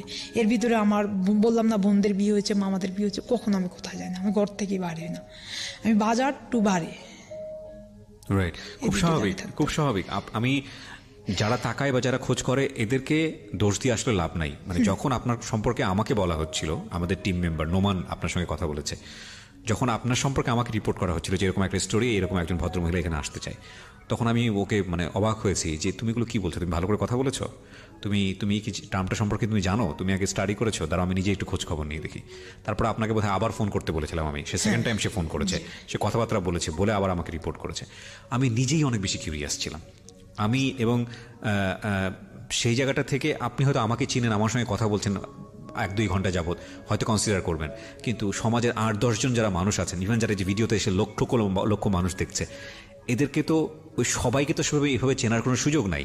কিন্তু এই লক্ষ চোখের কিউরিয়াস চোখকে মানে ফেস করে, এটা খুব ডিফিকাল্ট একটা বিষয়। এটা আমি আমার নিজের জায়গা থেকে বুঝতে পারি, এবং এটা সহ্য করে একটা মানুষ বেঁচে থাকা, এটা খুব কঠিন একটা বিষয়, যেটা আপনি আপনার জীবনে এখন পর্যন্ত করে চলেছেন।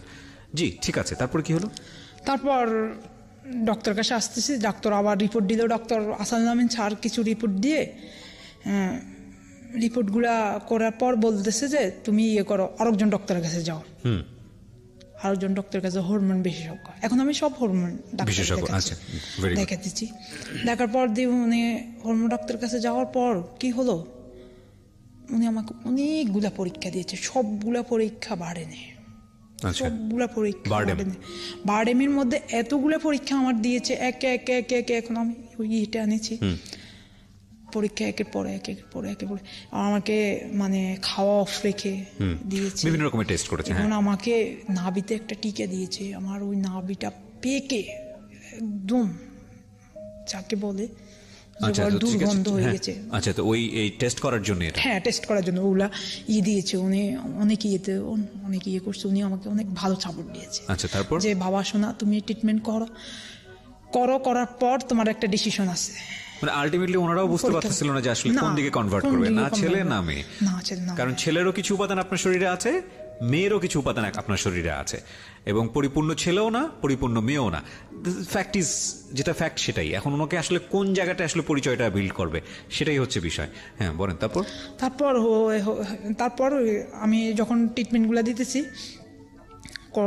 ঢাকাতে থেকে আমি করতেছি সবগুলা আর কি, রিপোর্ট করতেছি আর আমার তো কথা চলতেছে। আর আমি প্রত্যেক দিনে ভাবতেছি, নিত্য নতুন স্বপ্ন দেখতেছি। হ্যাঁ, একটা মেয়ের মতো করে যেভাবে স্বপ্ন দেখেন। হ্যাঁ, একটা মেয়ের মতো স্বপ্ন দেখতেছি। ইভেন আমার শরীরে কোনো ছেলে হাত দিতে পারে না। আমার মানে ওই জিনিসটা লাগে, কেউ যদি দুষ্টামি করে কি হাই ফ্রেন্ড কেমন আছে, আমার ভালো লাগতেছে না, উইয়ার্ড লাগে বিষয়টা। হ্যাঁ, আমি আজ পর্যন্ত কোনো ছেলেকে জড়াদের বলি না হ্যাঁ ভালো আছে, বা এবং আমি 5 ওয়াক্ত নামাজ মসজিদে পড়ি। মসজিদে পড়েন? হ্যাঁ, মসজিদে পড়ি ছোটবেলা থেকে, এটা অভ্যাস। এটা আপনার যে মসজিদে পড়েন সেখানে কোনো সমস্যা হয় না? না। আচ্ছা, আমার এলাকার মানুষ মসজিদে পড়ি, সমস্যা নেই। এমনিতে তো মানুষ, না আমি তো জানি আমাদের রিলিজনে মেয়েদেরকেও মসজিদে যাওয়ার ব্যাপার আছে। না, আমি ছেলেদের সাথে একসাথে পড়ি এবং আমি প্রথম কাতারে পড়ি এবং আমি আলহামদুলিল্লাহ আয়াতুল কুরসি চূড়া, আর রহমান চূড়া, ইয়াসিন চূড়া কিছু মুখস্থ আছে। মাশাআল্লাহ, ভেরি গুড। আপনি এখানে এসে নামাজ পড়েছেন, আমি দেখেছি। হ্যাঁ, তারপরে আমি 5 ওয়াক্ত নামাজ এবং আমি তাহাজ্জুদ নামাজ পড়ি সেই ছোট্টবেলা থেকে। ওই নিজেকে কিওর করার জন্য যে হ্যাঁ, আমি আল্লাহ তুমি আমাকে ভালো করে দাও, আল্লাহ কিচ্ছু চাই না, আল্লাহ শুধু তুমি আমাকে ভালো করে দাও। আল্লাহ আমার কিচ্ছু লাগবে না, অনেক টাকা দিয়ে কি করবো আমার যদি জীবনে সুখ না থাকে, অনেক সম্মান দিয়ে কি করবো আমি যদি বাঁচার মতো না বাঁচতে পারি। ট্রু। এডিট পার সৈকত, এই যে আকুতিগুলা এর আগেও কিন্তু আছে, এগুলা ভুলেও টাচ করবেন না। হ্যাঁ, এগুলোই এই গল্পটাকে অন্য মাত্রায় নিয়ে যাবে। হ্যাঁ, মেডিকেল টার্ম বিষয়গুলো খুব সেন্সিটিভ আছে, কারণ এগুলো দিয়েই কাভার করবে। তো একটু মাথায় রাখেন, ব্যালেন্স হবে নইলে। Edit part close. বলেন তারপর। ভিডিও পার্ট কিন্তু চলতেছে এখনো? হ্যাঁ, তারপরে ট্রিটমেন্টগুলো করতেছে, ট্রিটমেন্টগুলো মানে টেস্টগুলো করতেছি, এখন তো ট্রিটমেন্ট করতেছি না, মানে টেস্টগুলো করতেছি। টেস্টগুলো করতে করতে একে একে টেস্ট দিতেছে। একটা টেস্ট দিয়েছে 3 মাস পর, একটা টেস্ট 3 মাস পর আর কি মানে টেস্টের দিবে। আমি সিরিয়াল দিয়ে গিয়েছি, তারপরে 3 মাস পর আসি, আমি সবগুলো টেস্ট করি। টেস্টগুলো করতে করতে আমার আর ভালো লাগতেছিল না। হঠাৎ করে আমি আবার 2014 সালে একদম অফ করে দিয়েছি, আজ পর্যন্ত অফ। মানে কোনো কারণ ছাড়াই আপনি হঠাৎ করে অফ করে দিয়েছেন? হ্যাঁ, অফ করে দিয়েছি। আমার ভালো লাগতেছে না। আচ্ছা, আমার আর ভালো লাগতেছে না। আমি আর ডাক্তারের কাছে যাইও না, হ্যাঁ, যে আমার রিপোর্টগুলো কি আসতেছে, বা আমি রিপোর্টগুলো দেখাও না, একেবারেই দেখান না? না, আদৌ দেখাই না। দেখেছি। ওটাকে 2014 সালের ঘটনা? হ্যাঁ, 2014 সালে এই দিন। তারপর বলতেছি এখন 2014 সালের পর আর দেখাই না এ পর্যন্ত। রিপোর্টগুলো এখন আমার কাছে আছে, কিছু আছে, কিছু আর কি নষ্ট হয়ে গেছে হয়তো। ঠিক আছে, সমস্যা নেই। হ্যাঁ, বলেন। তো আলহামদুলিল্লাহ আমার ভাই বোন আমাকে অনেক সম্মান করতো। আমার ভাই আমার জন্য শার্ট নিয়ে যেত বাজার থেকে। আচ্ছা। আমার বোন আমার জন্য কিন্তু আমার আসতো না, আমার বেস্টে আসতো না, লজ্জা। আমি যে শার্টটা না পরতে মানে পছন্দ করতাম, ওই শার্টটা আমি একবারে পুরান করে পরতাম পরতে, কারণ আমার একটা শার্ট পরে ঘুমাইতে হয়, আবার করতে হয়, চলতে হয়। তো আমি ওই শার্টগুলো নিতাম। আমার জামা কাপড় আমার ভাইয়েরা কিনতে মানে অনেক কিনে আমার ভাইয়েরা, যে যেটা ভালো লাগে ওটা পরো, যেটা ভালো লাগে ওটা পরো। কিন্তু আমি সবগুলো শার্ট পরতে পারতেছি না, কিছু শার্ট পাতলা হয়, আমি ওই কারণে ওইভাবে চলাফেরা করতে অভ্যস্ত। তখন জামা কাপড় ভাইয়া কিনে দিত, আমার বোন বা বোনের জামারা কিনে দিত, কিন্তু আমি পরতে পারতাম না, আমার যেন আসতো না। আসলো কি হতো, আমি বলতাম যে আমি কিনবো, পরে শেষে আমি কিনবো। তারপর আমি কিনলে যে জামাটা আমার গায়ে আসতো, একটা জামায় হয়েছিল কি অনেকবার পরি, আর একটা জামা হয় কি ধরিয়ে না, কারণ আমার সমস্যা যেহেতু আমার আসে না। আমার কিনা লাগে বয়স্ক মানুষের জামা। আচ্ছা, যেহেতু একটু বড় একটু মোটা কিনা লাগে। কিন্তু কখনো মনে হতো না যে সবাই তো আপনাকে ছেলে হিসেবেই চেনে আশেপাশের লোকজন, কিন্তু আপনি ভিতরে তো একজন মেয়ে, আপনি নিজেকে ভাবেই, মানে ওই ছেলেটার সঙ্গে কথা বলার পর আপনি নিজেকে ভাবেই অনুভব করছেন? এভাবে অনুভব করতেছি। আপনি মেয়েদের মতো করে যেভাবে চলে ওই রকম ভাবে চলাচল করা, চুল বড় করে ফেলা, শাড়ি পরা, এগুলো কখনো মনে হতো না? এটা আমার এখনো আসে না। এখনো আসে না, কারণ আমি ছেলেদের সাথে বড় হয়েছি। এবং আমার ফ্রেন্ডরা জিজ্ঞেস করতো মাঝে মাঝে যে আচ্ছা তোমার সমস্যা, অত জিজ্ঞেস করতো না, যেহেতু আমি একটু ভালো ফ্যামিলি সন্তান। ভয় অনেক টাইমে জিজ্ঞেস করতো না, কি জানি না সেটা। বলতো কি তোর সমস্যাটা কি? আমি না, আমার একটু সমস্যা, হরমোনের সমস্যা, তো ট্রিটমেন্ট করলে ঠিক হয়ে যাবে। আমি বিয়ে করতে পারবো। আমি মানে বলতাম যে আমি ছেলে, আমি বিয়ে করতে পারবো, এই জিনিসটা আমি সবার সাথে বলতাম। আচ্ছা, মানে আমার ফ্রেন্ডের সাথে বলতাম একটু হরমোনের সমস্যা, ঠিক হয়ে যাবে ইনশাল্লাহ। তারপর দিয়ে হতো কি, তারপর দিয়ে এভাব করতে করতে যাক যেতেছে হঠাৎ করে আমার বাবা, আমি যখন ট্রিটমেন্ট চাই না, আমার বাবা পত্রিকাতে পেলো কোন জায়গায় নাকি এমন একটা ট্রিটমেন্ট করা হয়। আচ্ছা, পত্রিকাতে পেয়ে বাবা ঢাকা আসলো। আর কি হলো, হাজাকাররা বাবার পকেট থেকে সবগুলা টাকা টুকা সব নিয়ে গেল। এখন পুরা রাত মগবাজার ফ্লাইওভার আছে না, ফ্লাইওভার নিচে কাটাইছে বাবা। রাত তখন 1টা বাজে। নোয়াখালী দেশে যাবে বা কিভাবে, বা আংটিদের বাসায় আসবে কিভাবে? এর ভিতরে বাবা আংটির ছেলেকে ফোন দিয়েছে যে এ ব্যাপার, আরে আমি তো চিনি না ঢাকাতে, যেহেতু আমার বাবা ছোটবেলা থেকে বিদেশ, 16-17 বছর থেকে বাবা বিদেশ চলে গেছে। সে ছোটবেলা থেকে বিদেশ। আমার বাবা জীবনে অনেক কষ্ট করেছে। আমার দাদা 9 বছর বয়সে মারা গেছে। আমার বাবা সেই থেকে কষ্ট করে বোনদেরকে বিয়ে দিয়েছে, ভাইদেরকে মানুষ করেছে, এবং নিজের ছেলে মেয়েদেরকেও যা পেরেছে। আমার বাবা অনেক সম্পদ করেছে। তো বাবা আসছে, ঢাকাতে আসার পর সবগুলো টাকা পয়সা নিয়ে গেল। নিয়ে যাওয়ার পর বাবা নাকি কি যে কান্না আমার জড়াই ধরে, বাবা তোমার জন্য মনে হয় যে আমি যে ট্রিটমেন্টটা ধরি, এই ট্রিটমেন্টটাও মনে হয় যে তোমার জন্য পাচ্ছি না বাবা, আমি কিছু সফল হতে পারছি না। আমাকে ধরে বাবা 3 ঘন্টা, পাশের বাড়ির লোক, আমাদের বাড়ির লোক মানে জ্বর হয়ে পাশের বাড়ির লোক আসছে যে কেন উনি এত কান্না করতেছে, আমাকে গলা জড়াই ধরে, বাবা আমি তোমার ট্রিটমেন্ট কোথাও কি পাবো না বাবা কিসের চিকিৎসা বিজ্ঞান উন্নত হইতেছে, আমার সন্তানের ট্রিটমেন্ট নাই। তখন আমার বাবার কান্না জানেন, আমার দাদু এবং আমার যা আছিল, আমার চাচি, আমারা সবাই, আমার মা, আমাদের বাড়ি পাড়া প্রতিবেশীরা সবাই কান্না করেছে। ইভেন আমি প্রত্যেক দিন রাত্রে নামাজ পড়ে যখন কান্না করতাম, তখন কেউ আসলে কেন কান্না করে, মা বলতেছে পেট ব্যথা হচ্ছে। Very sad, very sad. আসলে জন্মটাই মনে হয় জন্মের পাপ। আমরা আজকের এই এপিসোডটা খুব নুডলি আপনাদের সামনে প্রেজেন্ট করছি, কারণ আমাদের একটা উদ্দেশ্য আছে। উদ্দেশ্য হচ্ছে স্বাভাবিক এবং অস্বাভাবিক, স্বাভাবিকের পাশাপাশি অস্বাভাবিক একটা শব্দটা আমি অস্বাভাবিক বলছি, আসলে আমি কোনো শব্দ খুঁজে পাচ্ছি না যে কারণে। যদি বলি এরকম যে 8-10 জনের মাঝখানে একজন একটু ব্যতিক্রম হবেন, কিন্তু ব্যতিক্রম যে তাকে 8-10 জন যেভাবে চলেন সমাজে সেভাবেই যেন ঠাঁই দেওয়া হয়, এবং সেভাবেই যেন তার জায়গাটা দেওয়া হয়, সেভাবেই যেন তাকে মেনে নেওয়া হয়। সবচেয়ে সহজ উপায় হচ্ছে এই যে আজকে নূর আলম কিংবা শুভ্রা যেই বসে আছে আমাদের এখানে, ওই জায়গাটায় যদি আপনি হতেন, একটু চিন্তা করে দেখেন তো কি অবস্থা দাঁড়াতো। আমাদের সমাজে তৃতীয় লিঙ্গের যেই অধিকার রাষ্ট্র কর্তৃক দেওয়া হয়েছে, যদিও আজকে ওই ইস্যুটা এখানের সাথে যায় না, কারণ উনি 3rd জেন্ডারেও পড়েন না, তো সেই জায়গাটা থেকে এই 3rd জেন্ডার যারা আছে আমরা তাদেরকে যেভাবে চিনি বা যেভাবে জানি যে বিভিন্ন সময়ে এসে হাত পাতে, বিভিন্ন রকমের উৎপাত করে, কিন্তু একটা জিনিস চিন্তা করে দেখেন তো, এই সমাজ তাদের জীবনে কি কম উৎপাত করেছে? এই সমাজ তাদেরকে স্বাভাবিক জীবন না দিয়ে যে জীবনটা দিয়েছে, সেই জীবনটা যদি আপনাকে দিত, তাহলে আপনি কি করতেন? একটু চিন্তা করার বিষয় আছে। হ্যাঁ, সেদিন আমি ফেসবুকে একটা ভিডিওতে দেখলাম, সম্ভবত আমাদের দেশের বাইরের ভিডিও, দেশের ভেতরের না, দেশের বাইরে, সম্ভবত পশ্চিমবঙ্গের কোনো একটা ভিডিও। তো সেটা হচ্ছে কোনো একটা থানার দারোগা, এইরকম যারা হিজড়া আছেন বা তৃতীয় লিঙ্গের যারা আছেন, তাদেরকে খুব পেটান পেটাচ্ছে। এটা ভাইরাল ভিডিও, এবং চারপাশে লোকজন সবাই হাততালি দিচ্ছে, তারা খুব খুশি। এটার প্রধানতম কারণ হচ্ছে আমরা হয়তো কোনো না কোনোভাবে তাদের দ্বারা টিজের শিকার হয়েছি, কোনো না কোনোভাবে একটা হয়তো বিপজ্জনক একটা খুব ক্রিটিক্যাল সিচুয়েশনে ফেলে আমাদের কাছ থেকে পয়সা নিয়ে নেয়, আমাদের কাছ থেকে তারা এক ধরনের ব্ল্যাকমেইল করে, এবং আমরা খুব বিরক্ত হই, আমাদের ভেতরে এক ধরনের চাপা ক্ষোভ তৈরি হয় ওদের প্রতি।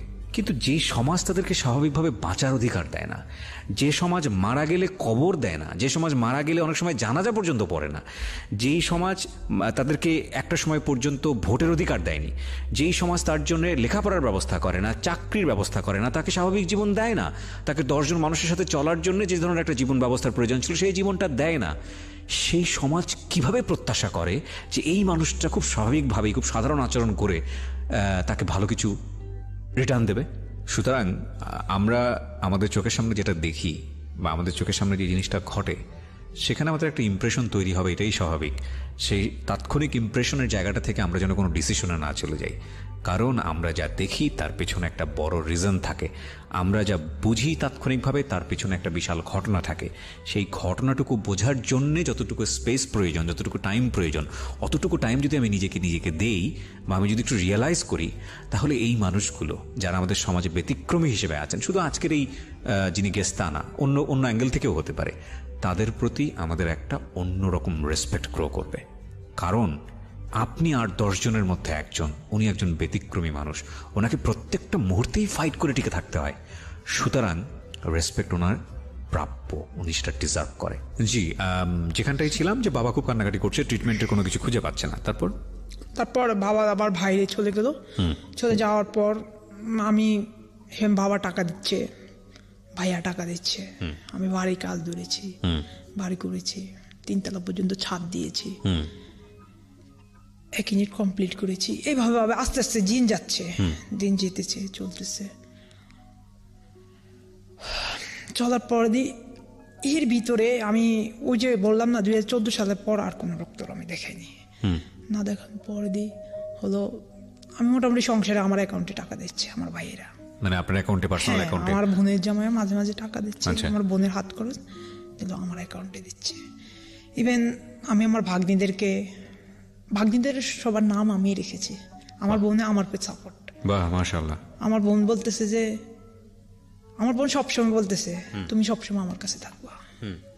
আমার ছোট বোনটা আচ্ছা টাকা দিতেছে, ঘর করতেছি, ঘর দরজা করতেছি। ইভেন অনেক সুন্দর করে ঘর করেছি, 1 ইউনিট কমপ্লিট করেছি, 4 ইউনিটের বাড়ি করেছি, বড় করে 2টা ইউনিট নিয়েছি, সবগুলো রুমে ইংলিশ কমেন্ট দিয়ে বাথরুম করে অনেকগুলা, 10টা রুম নিজেরা রাখছি, যেহেতু আমরা ভাই বোন বেশি। আচ্ছা, সবাই মিলে, যেহেতু ভাইয়াকে বিয়ে করাবো, ভাইয়াকে নিয়ে অনেক স্বপ্ন ছিল। আচ্ছা, ভাইয়াকে বিয়ে করাবো। এবং ভাই ইতালিতে গেছে? না, উনি তখন কানাডাতে ছিল। কানাডাতে, দেশের বাইরে? দেশের বাইরে। তো ভাইয়া বিদেশ থাকতেছে। আচ্ছা, ভাইয়া বিদেশ থাকতেছে, হতেছে কি ভাইয়া টাকাটুকু আমার অ্যাকাউন্টে পাঠাচ্ছে। ভাইয়ার কিন্তু অনেক ঋণ, ভাইয়ার কিন্তু আদর ঋণ শেষ হয় নাই। আচ্ছা, ভাবাই ঋণ দিতেছে, কিন্তু ভাবার টাকা দিয়ে ঘরের কাজ হচ্ছে। তো করতেছি, এর ভিতরে আমি বিভিন্ন স্বপ্ন তো আছে, স্বপ্ন তো মানুষ দেখিয়ে, যেহেতু আমি একটা রং নাম্বারের কথা বলতেছি, রং নাম্বারটা আমার জীবনে চলতেছে। করে রং নাম্বার আস্তে আস্তে যেতেছে। দেন এখন আমি রং নাম্বার সাথে কথা বলার পর আমি বেশ পালাবো না। আমার স্বপ্ন আমাকে স্বপ্নে ঘিরে ধরেছে। আচ্ছা, আপনি নিজেকে চেঞ্জ করবেন না? হ্যাঁ, আমাকে স্বপ্ন ঘিরে ধরেছে। দেখি না আমার কি হয়, দেখি না আমার কি হয়, দেখি না আমার কি হয়, দেখি না কি হয়, দেখি না কি হয়, দেখি না কি হতে বলতে বলতেই মানে আস্তে আস্তে হতেছে। হওয়ার পরে ভাইয়া বিদেশ থেকে 2018 সালে আসছে। আচ্ছা, আসার পর ভাইয়া 33,000 টাকা নিয়ে বাংলাদেশ ব্যাক করছে। মাত্র 33,000 টাকা নিয়ে ভাইয়া বাংলাদেশ ব্যাক করছে। ব্যাক করার পর হলো কি ভাইয়ার জন্য মানে সম্বন্ধ দেখতেছে, গ্রামের ভাষা যেটাকে বলে সম্বন্ধ। ভাইয়ার জন্য মানে মেয়ে পক্ষ দেখতেছে, ভালো ভালো পক্ষ আসতেছে, দেখতেছে।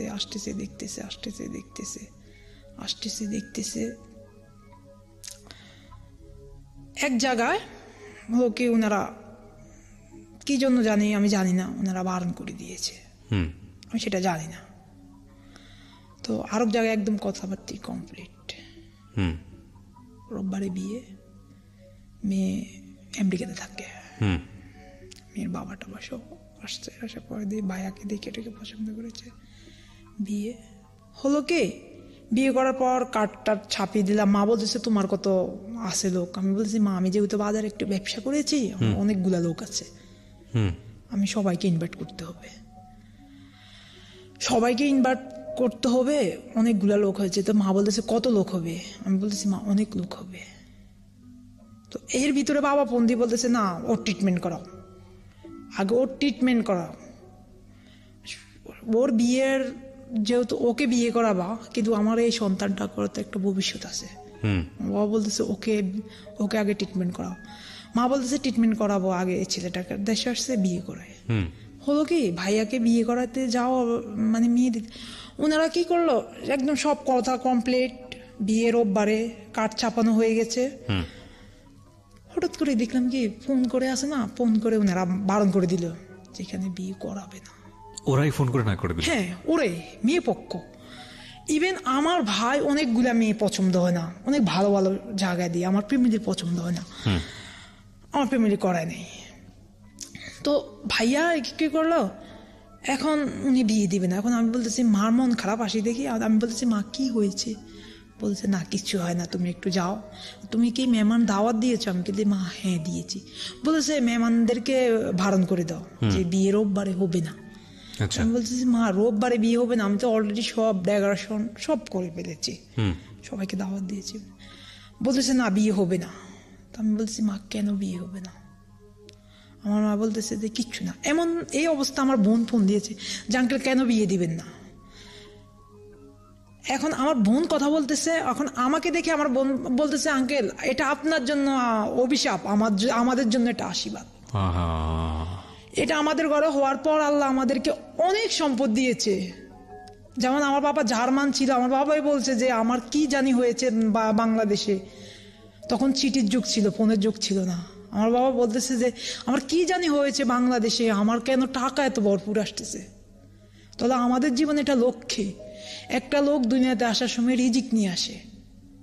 তখন আমার বোনে যখন এই কথাটা আমার কানে চলে আসলো না, তখন আমি ধারাই দিলাম আড়ালে। তখন আমার মা বলতেছে তুমি কেন যাচ্ছ না এদিক থেকে? এখন আমার মা আমাকে বকতেছে যে যাও, তোমাকে বলছি যাইতে, তুমি কি আজকে কি তুমি বাজারও যাইতে পারতেছো না? প্রত্যেকদিন যে তুমি বাজারে যাও। তা আমি বলতেছি মা আমি যাবো। মা কি হয়েছে সেটা শুনতে দাও। আমার কানে ওই শব্দটা এলো, আমি এই জিনিসটা একটু শুনবো কি বলতেছে উনি, আমাকে নিয়ে নিচ্ছে কথা হতেছে। তখন আমার বোনে উঠতে উঠতে 2তলার ছাদে উঠলো, 3তলার ছাদে উঠে গেলো। আমার বোন জানলো না যে আমি বোনের পিছিয়ে দিয়ে গেছি। শুনতেছি আর বলতেছে যে এই ব্যাপার, তোমার ভাই একটা ঘরে আমরা এখানে আত্মীয় করবো না। তারপর যে আমার বোনে বলতেছে যে কি বললেন আঙ্কেল কি বললাম? আঙ্কেল আমাদের মেহমান। বলতেছে না মেহমান হোক না, আমাদের একটা সম্মানে বাঁচে। ইভেন ওরা এটাও পর্যন্ত বলেছে আমার মতো নাকি ওদের সন্তান হবে। My goodness. বলতেছে এটা বংশ পরায়ণ। ওকে তোমার ভাই থেকে যদি আমার মেয়ে বিয়ে দিই, তাহলে হয়তো তোমার ভাইয়ের ঘরে তোমার ওই ভাইটার মতো একটা সন্তান হবে। তখন এটা শোনার পর বিশ্বাস করবেন কিনা জানি না, আমার যে 2 চোখের পানি। আমি সিঁড়ি নামতেছি, আমার বোন কিন্তু অলরেডি দেখে ফেলেছে আমাকে, যেহেতু আমি দেখবেন ছাদের মধ্যে সিঁড়ি দিয়ে একটা দেয়, আমি কিন্তু ওই ইয়েটার নিচে ছিলাম, বর্ষা আসলে যেন পানি না পড়ে, যেহেতু আমাদের বাড়ি 6তলা ফাউন্ডেশন দিয়ে করছে। তো আমি ধার রয়েছে। এখন আমার বোন বলতেছে দেখি ফেলেছে, আমার বোন আমি দরজা ঠাস করে আমার রুমের দরজা লাগাইছি। দরজা লাগাই আমি কাঁদতেছি আস্তে আস্তে, কিন্তু আমার আস্তে কান্না আসতেছে না, আমার কাছে চিৎকার দিয়ে কান্না আসতেছে যে আমার কারণে আমার ভাইয়ের বিয়ে ফিরে গেল, যে আমি একটা অভিশপ্ত কাল।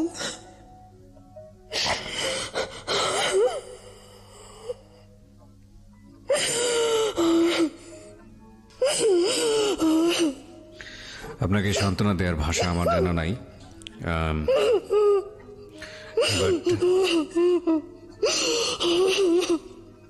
this is the ugliest truth. আল্লাহকে বাবা জীবন এমন করলো।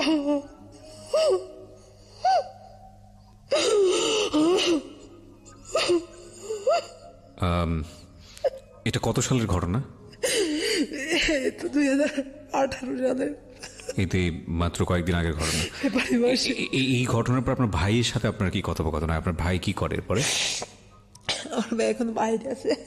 না কিন্তু উনি তো চলে যায় নিশ্চয়ই, বিয়ে শাদী না করেই চলে যায় নাকি বিয়ে করে? না বিয়ে করে বলতেছি আমি। জি প্লিজ। তারপর আমি যখন আমার রুমে দরজা আটকায় পারলাতেছি, তখন আমার মা বাইরের থেকে চিৎকার দিয়ে কাঁদতেছে। আমার মা ভয় পেয়েছে যে কিছু একটা করে ফেলবে আজকে।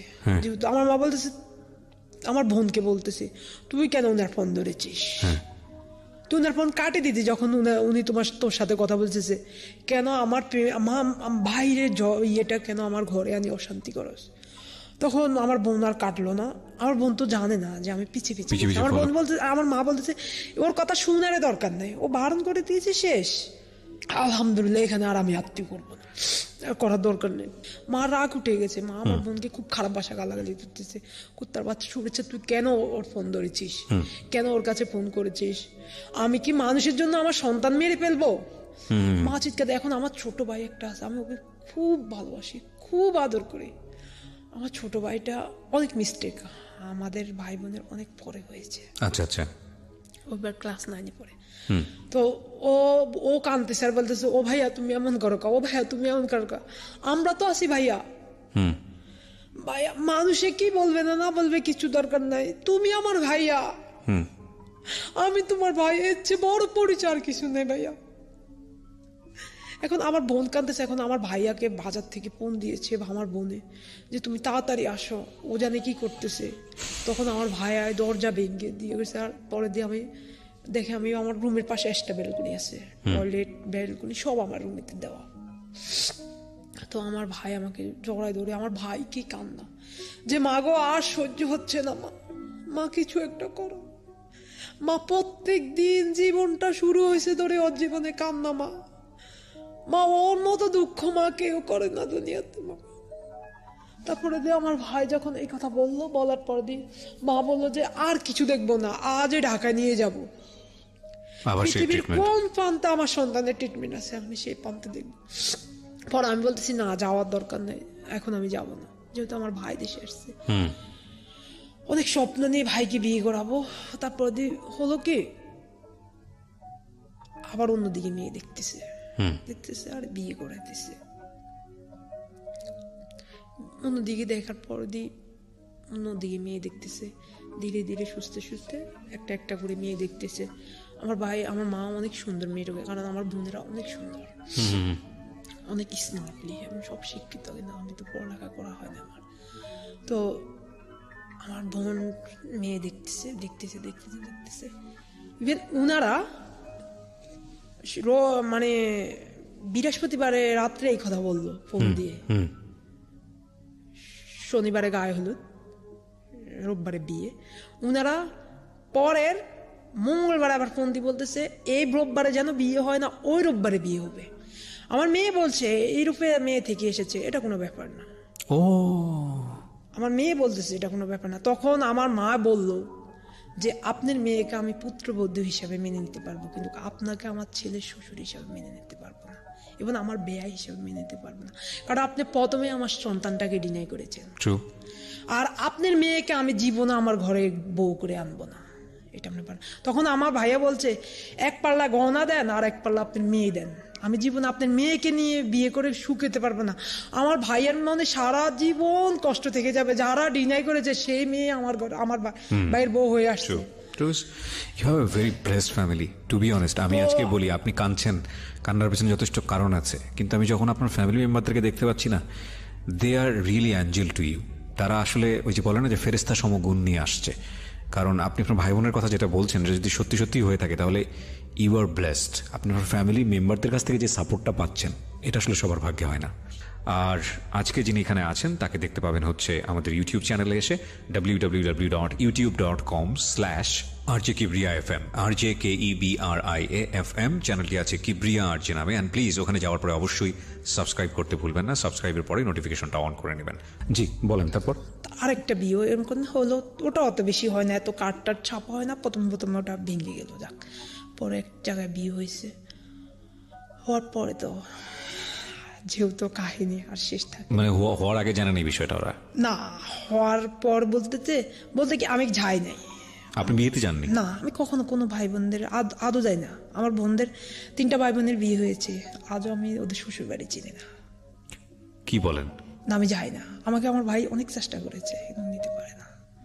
তারপরে এ জায়গায় একটা মানে কথা কমপ্লিট হওয়ার পর ভাইয়ের বিয়ে এই জায়গায় হবে,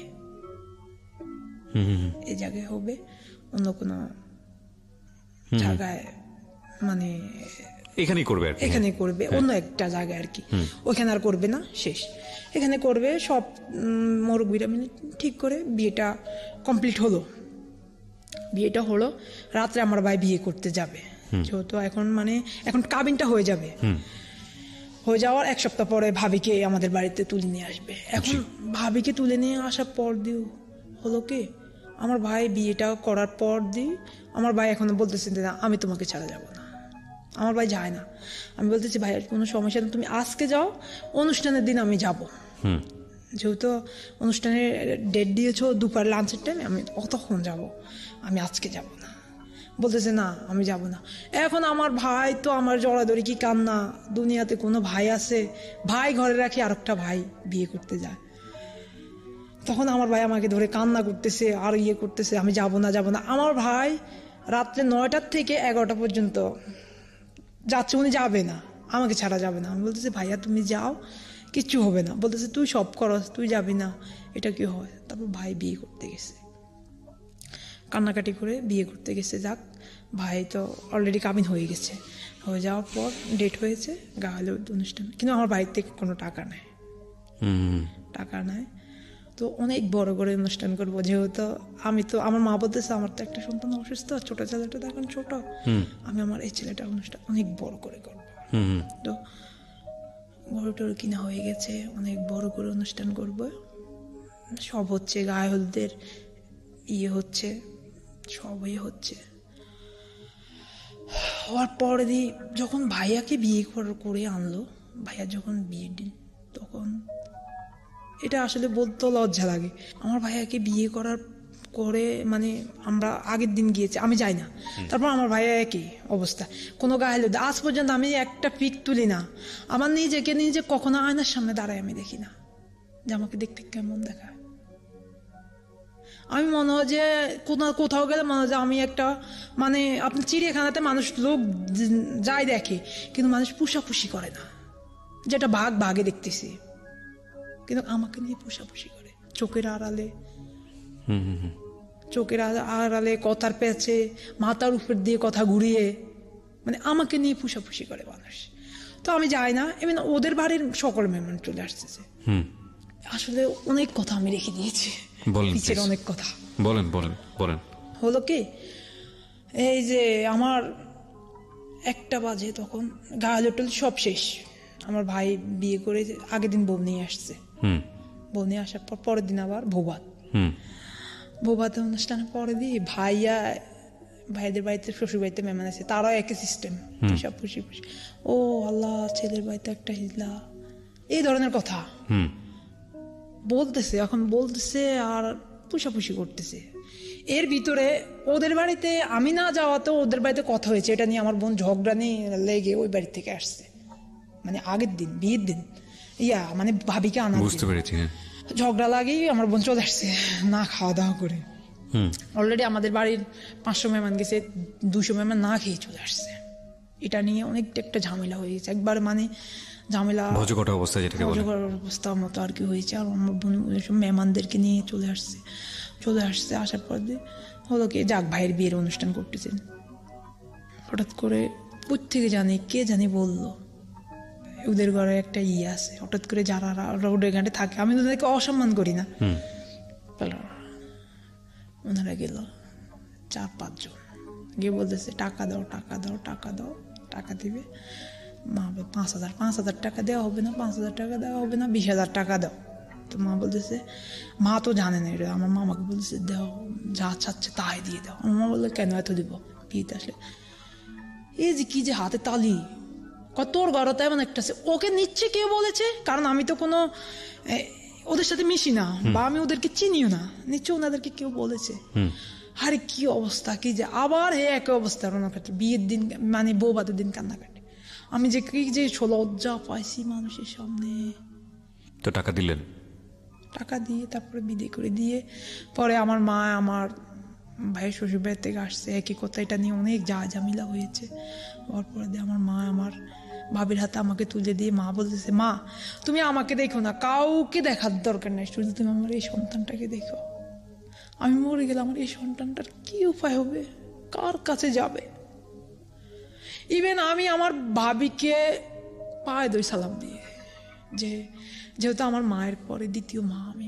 তারপরে দিই এই আমার মা যখন আমার ভাবির হাতে উঠে দিয়েছে, বিশ্বাস করেন আমার বোনদের কি কান্না, আমার মার যে কান্না, আমার কাকিদের, আমার খালাদের, আমার মামা, আমার খালু সবাই বলতেছে মা তুমি ওর দিকে একটু দেখো, আর কাউর জন্য কিছু করবা না তুমি, শুধু ওকে একটু দেখবা, ওকে একটু দেখবা, কারণ ওর নামে, ওকে যদি দেখো ওর নামে ওর বাবা সম্পদ দিয়েছে, আমার বাবা আমার নামে অনেক সম্পদ দিয়েছে।